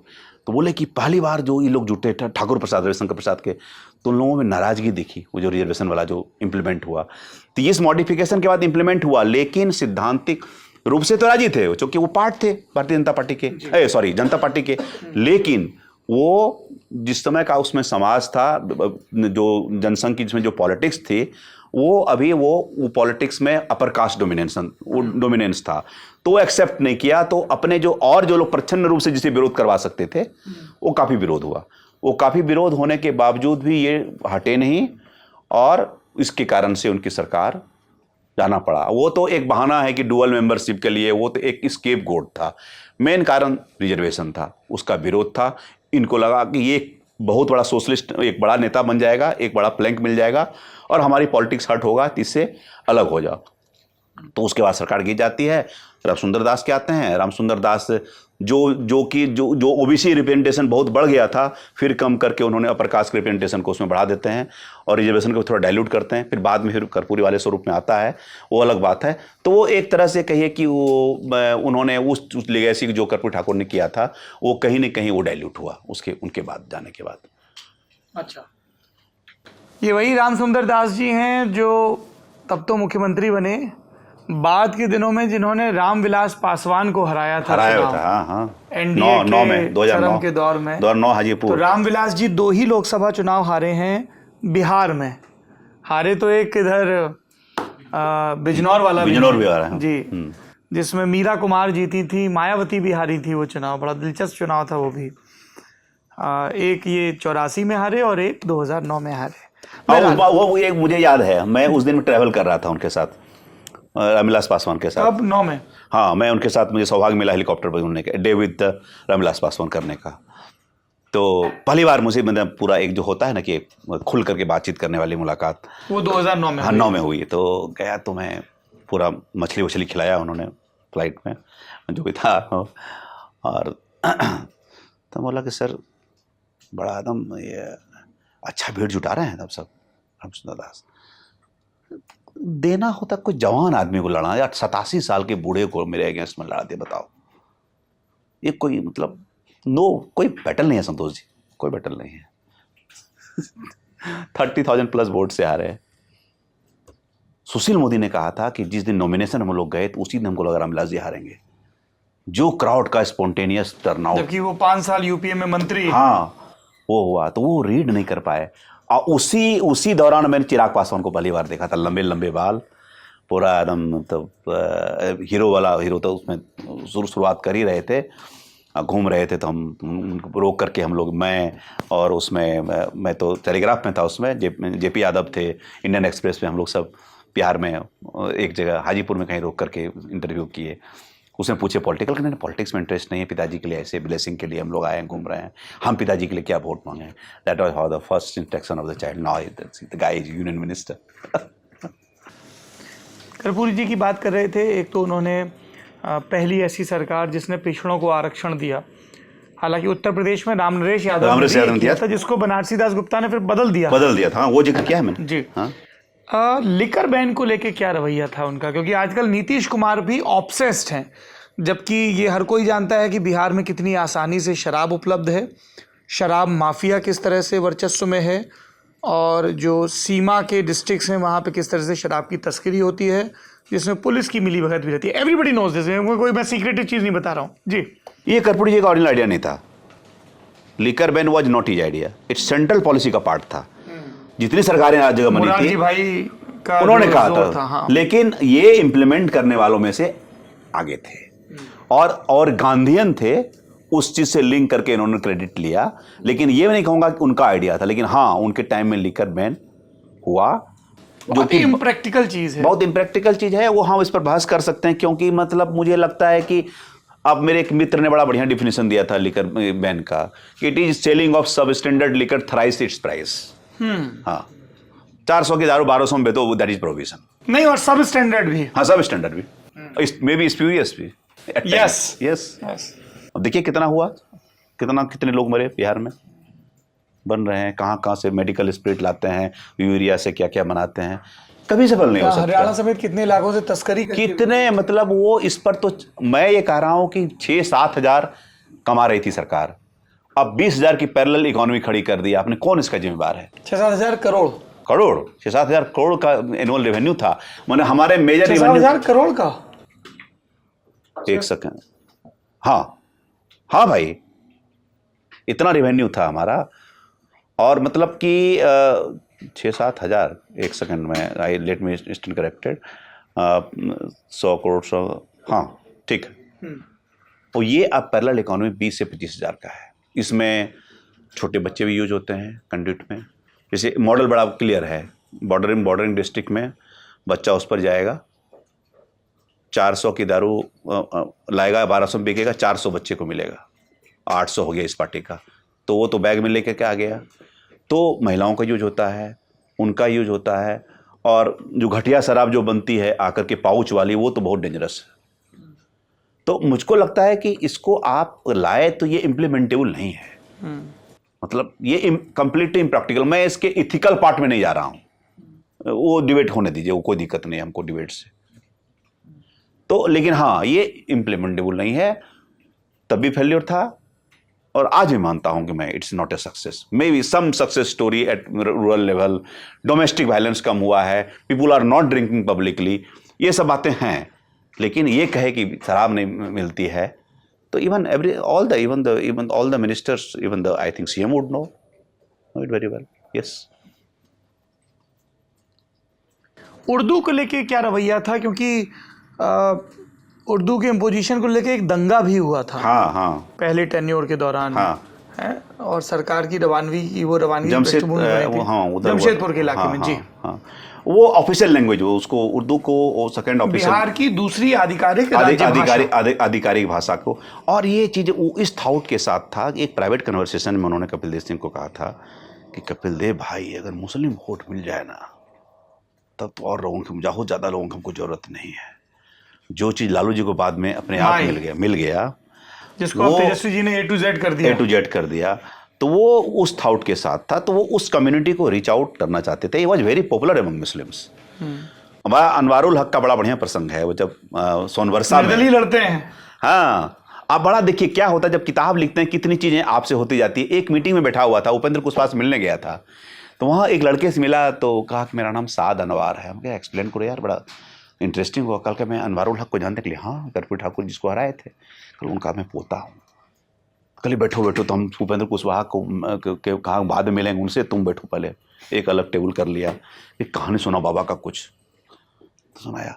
तो उसने एक प्रसंग सुनाया कि वो इंडिपेंडेंट खड़े हुए थे, उनको टिकट नहीं दिया था पार्टी ने, कांग्रेस ने, इंडिपेंडेंट खड़े हो गए। बड़ा पॉपुलर नेटर सोनवर्षा सीतामढ़ी के। तो वहाँ गए, तो एक जगह कर्पूरी जब जाते हैं तो उनकी गाड़ी फंस जाती है। तो वो इलाका, ये 85 के चुनाव की बात कर रहे हैं? हाँ, 85 लास्ट चुनाव जो है, वहाँ फंस जाती है। मधुबनी का था? नहीं, सीतामढ़ी में सोनवर्षा कंस्टिट्यूएंसी। अच्छा। वहाँ जाकर के वो, तो लोगों को कहा गाड़ी ठेलो, तो बोला एक बार जिंदाबाद बोलिए, तो सिर्फ मुस्कुराए। लेकिन बोले कि मेरे ग्रैंडफादर को इतना रिस्पेक्ट था उस आदमी को कि वो हारने के बाद भी वो सेलिब्रेट किए कि भाई कर्पूरी ठाकुर से हारे। और दूसरे नंबर पर रहे, इंडिपेंडेंट हो करके। हाँ, तो ये चीज तो था इंटरेस्टिंग। चौखंबा राज को लेके भी बहुत बात होती है, पंचायतों में प्रतिनिधि सबको लेके, उसको लेके क्या रवैया था? पंचायती राज सिस्टम देखिए, उन्होंने जब सेकंड टर्म में आए ना, तो पंचायत चुनाव हुए ही नहीं थे। पंचायत चुनाव उसमें वायलेंस पे हुआ। इसमें डीएम गौतम ने जो अपनी उन्होंने ऑटोबायोग्राफी लिखी है, उसमें अच्छा जिक्र किया है। डीएम गौतम जो डीजीपी बिहार के पूर्व डीजीपी और brilliant IPS officer and one of the finest मतलब intellectuals in Bihar, I think he has written 23 books on spiritualism, अभी कॉन्स्टिट्यूशन पर लिख रहे हैं। अरे वी मस्ट इनवाइट हिम फिर, Deepak, please take note of this. हाँ, तो मेरा मतलब कि अमंग द आईपीएस ऑफिसर्स में, तो मतलब वन ऑफ द फाइनेस्ट, मतलब हिम, वन अनिल किशोर यादव, दो आदमी मैंने देखा कि उनको भी बुलाएंगे, उन्होंने, वो भी वहाँ रहते हैं। अरे नहीं, अब तो वो भोपाल उनकी पोस्टिंग हो गई है, वो उनके डेपुटेशन पे चले गए हैं। अरे तो हम रिक्वेस्ट करेंगे। हाँ, अनिल किशोर यादव, डीएन गौतम जी, अनिल किशोर यादव जी। अनिल किशोर यादव का पूरा जो स्टडी है, अब देखिए कि रिलीजन का इंडोलॉजी पे जो स्टडी है उनकी, टेरिफिक है। मैंने उनके घर में ब्राह्मण, अरण्यक, ये सब देखे। और क्या मतलब एक जो ब्राह्मणिकल ऑर्डर का जो एक जो विलोम हो सकता है, दूसरा पक्ष हो सकता है, उसकी जो स्टडी हो सकती है with facts and figures, terrific मतलब कलेक्शन। वो भी आईपीएस अधिकारी? आईपीएस अधिकारी, हाँ। और डीएन गौतम की तो लाइब्रेरी मैंने 2-3 आदमी की लाइब्रेरी देख के खुश हुआ हूँ, प्रभावित हुआ हूँ, थोड़ा रस्क भी हुआ है। वो डीएन गौतम की लाइब्रेरी है, एक केसी त्यागी की लाइब्रेरी है। तो मैं देखता हूँ, मुझे लगता है जब हर बार लगता है कि कुछ 10 किताब मार के सुरेंद्र किशोर जी की लाइब्रेरी देख के नहीं लगता? सुरेंद्र किशोर जी की लाइब्रेरी मतलब उनका एक कलेक्शन संग्रह है, अखबारों की कटिंग वाला। हाँ, उनके पास मैंने सूर्या रेफरेंस है, धर्मयुग, ये सब हाँ, इतने उनके पास पुरानी फाइलें मैगजीन्स, हैं। अखबारों के कोई अखबार कटिंग कहीं नहीं मिले तो सुरेंद्र किशोर से मिल लीजिए आप। वो तो संत आदमी है भैया, तो मतलब कमाल की चीज़ है वो। हमारी कोई किताब का जिक्र उनके बिना कंप्लीट नहीं हो सकता है। सारी किताबों के बिहार की राजनीति पे कुछ भी लिखा जाएगा उनके बिना नहीं लिखा जा सकता है। और वो कर्पूरी जी के निजी सचिव रहे। कर्पूरी जी के निजी सचिव रहे। सुरेंद्र अकेला हुआ करते थे। तब नीतीश कुमार बाहर बैठा करते थे अपॉइंटमेंट लेने के लिए कर्पूरी जी का, और ये देखते थे। वो समय का चक्र होता है। इस किताब में कई ऐसे प्रसंग हैं जिनकी हम विस्तार से चर्चा नहीं कर रहे हैं, क्योंकि मकसद ये रहता है किताब वाला में, किताब पे चर्चा में, कि आपके भीतर पर्याप्त उत्सुकता पैदा हो जाए। हाँ। पर आखिरी में वो सवाल जो हमने शुरू में जिक्र करके छोड़ दिया, क्या कर्पूरी ठाकुर की हत्या की गई थी? ये सवाल अनुत्तरित है।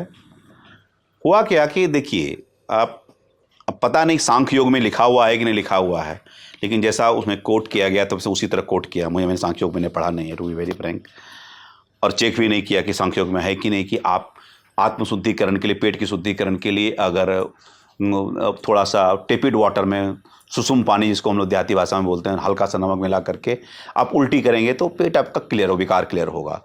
तो उसमें रामनाथ ठाकुर और वीरेंद्र ठाकुर जो उनके पुत्र हैं कर्पूरी ठाकुर, दोनों कहे कि पिताजी को कोई सलाह इस तरह का आयुर्वेदिक देता था तो मान जाते थे। तो एक सहरसा के अतुलानंद स्वामी जी थे, तो वो पदार्पण का मिड 80s में इनके घर में हो जाता है। तो उन्होंने कुछ नुस्खा इनको बताया, वो आते जाते रहते थे।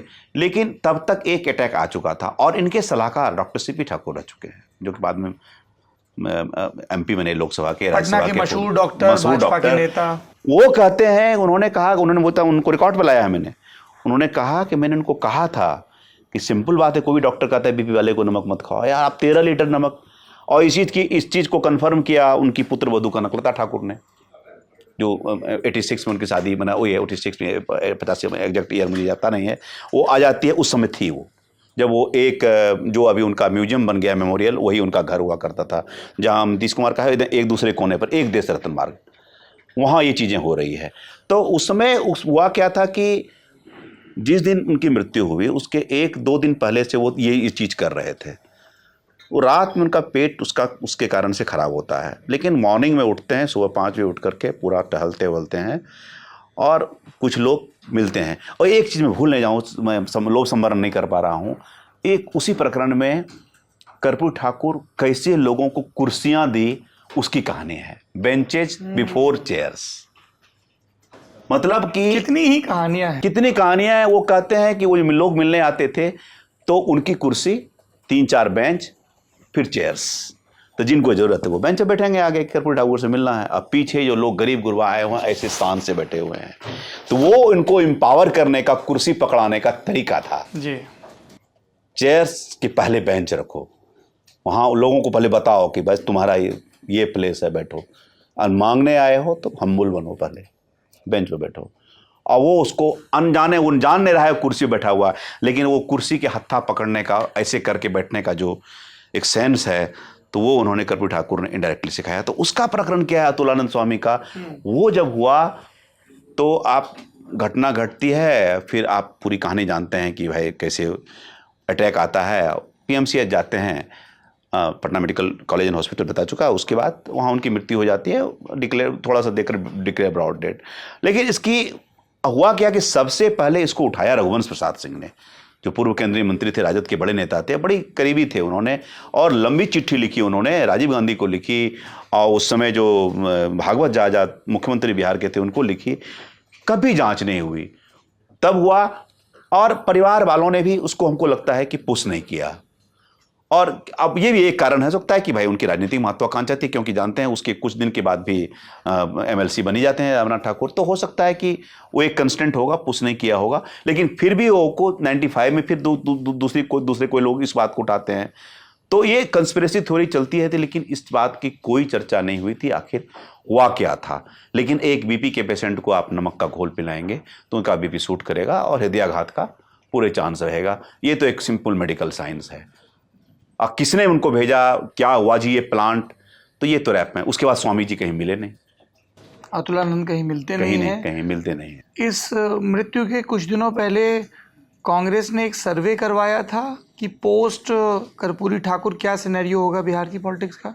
Is that? हाँ, मतलब सर्वे उस सेंस में नहीं कराया था, पोस्ट सिनेरियो होगा, थोड़ी सी चर्चा है उसमें। मैंने एक मैगजीन, हाँ है जिक्र, एक मैगजीन में भी कुछ छपा हुआ था, लेकिन वो उस चीज़ को और लोगों ने कोरबरेट हमको नहीं किया, तो मैं बहुत कॉन्फिडेंट उस चीज़ के बारे में महसूस नहीं कर रहा हूँ। अगर कुछ सीनियर नेता कुछ बताते, हम एक ही प्रकरण बता सकते हैं बिना नाम किसी के लिए हुए। तीन बड़े नेता, नाम नहीं बताऊँगा, एक लिफ्ट में है, तो एक उसमें बड़े नेता कहता है कि वो अवघड़ आया था, दूसरा नेता हिलाता है अच्छा बस, अब नहीं बोलूँगा ज़्यादा मैं कुछ।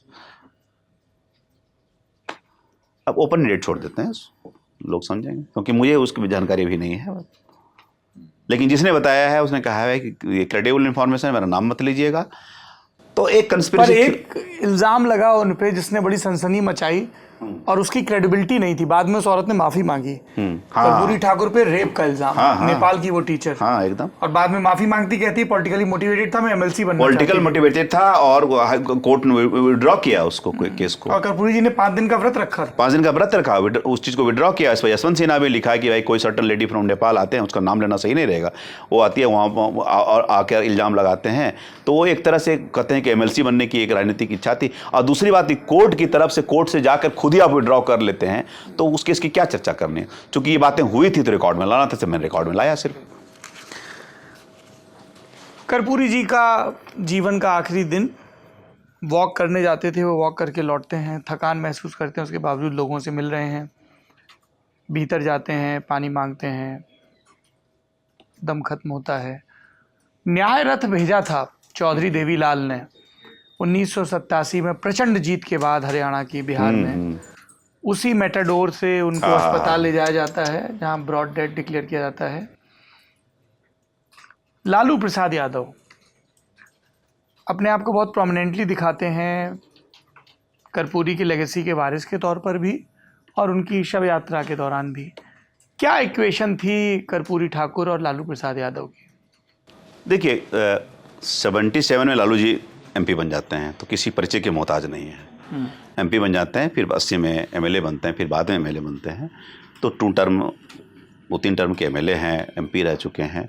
और कर्पूरी ठाकुर उनके साथ, उनके यहाँ जाया भी करते थे, छाछ भी पिया करते थे। वो चाय नहीं पीते थे कर्पूरी ठाकुर, लस्सी उनको पसंद थी, छाछ पसंद थी। और उनके जो ड्राइवर थे उस समय के, अजय सिंह सहरसा के, वो उन्होंने मुझे बताया कि कैसे वो जाते थे, उनकी धोती नीचे तक जब व्यक्ति रहती थे, जाते थे लालू जी के पास चाय वाय पीते। वेटनरी कॉलेज में, वेटनरी कॉलेज वाला एक मोरका बना हुआ था जो चपरासी क्वार्टर था। वेटनरी कॉलेज भी श्री कृष्ण बाबू का शुरू किया हुआ। हाँ, श्री कृष्ण बाबू का, मतलब। और अब लालू जी के ज़माने में तो वेटनरी कॉलेज में तो सारे परिवार उनका कोनवा उसी जगह, उसी आसपास में रहता था। अब मुख्यमंत्री बनने के बाद भी मूव किए, कुछ दिन रहे हैं, मतलब छोटी बेटी को लेके गए हैं, वहाँ से गए हैं। तो मैं तो क्वेश्चन ही भूल जाता हूँ बीच में, इतना लंबा हो जाता है बीच में। वो प्रश्न क्या था? लालू जी और कर्पूरी जी? हाँ, इक्वेशन ये था कि, अब देखिए मैं थोड़ा सा पीछे ले जाऊंगा आपको। कर्पूरी ठाकुर की शुरुआत करीबी में सबसे ज़्यादा करीबी थे मंगनीलाल मंडल, जिनको कि अभी जेडीयू में वो वाइस प्रेसिडेंट के पोस्ट पर हैं, एमपी रह चुके हैं झंझारपुर से।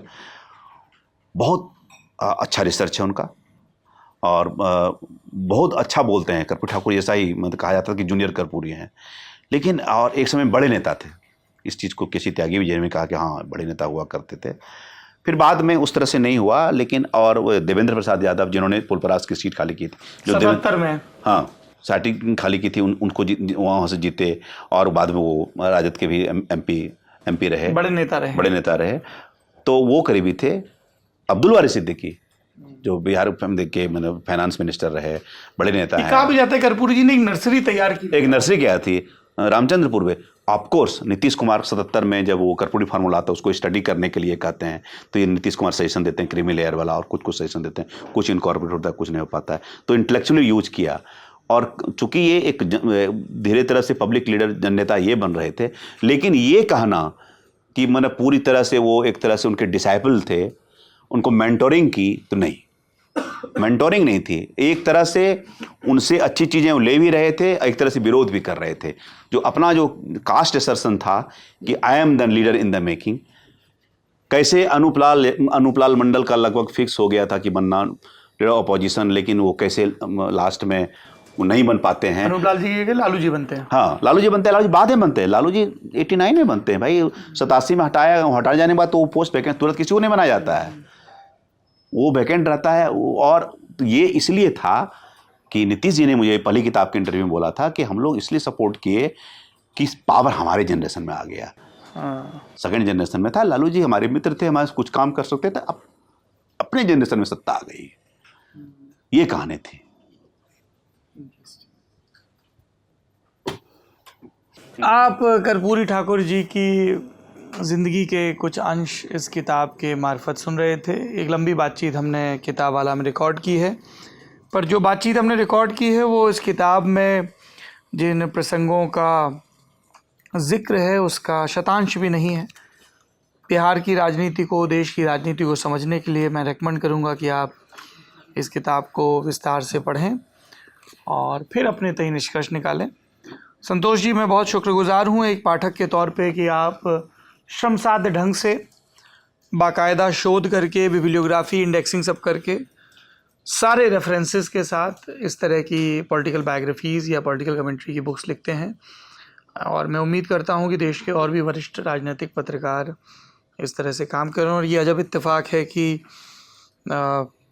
आज हम ये कर्पूरी ठाकुर जी पे, उनकी बायोग्राफी पे किताब वाला रिकॉर्ड कर रहे हैं, और जो अगला एपिसोड है वो रामविलास पासवान जी की जो बायोग्राफी आई है, शोभना जी की, जो द हिंदू के लिए काम करती हैं, उस पर बात करेंगे। इसमें भी रामविलास जी का जिक्र है और उसमें कर्पूरी जी का जिक्र आएगा। बहुत बहुत शुभकामनाएं, बहुत बहुत धन्यवाद। Thank you Saurabh, thank you so much. आप लोग किताब वाला देखते रहिए और कमेंट बॉक्स में सुझाते रहिए कि और कौन सी किताबें हैं जिन पर चर्चा ज़रूर की जानी चाहिए। ये भी बताएं कमेंट बॉक्स में कि क्या पढ़ रहे हैं आप इन दिनों। सिरहाने तकिया हो ना हो, एक किताब ज़रूर रहे। शुक्रिया। इस तरह की बात के बाद अमूमन किताब वाला का एपिसोड समाप्त हो जाता है, लेकिन यदि आपके मन में भी उत्सुकता है तो बता दूं, उस संत ने लोहिया के सहयोगी को जवाब दिया था कि स्वामी विवेकानंद हिमालय की तरफ मुँह करके साधना कर रहे थे।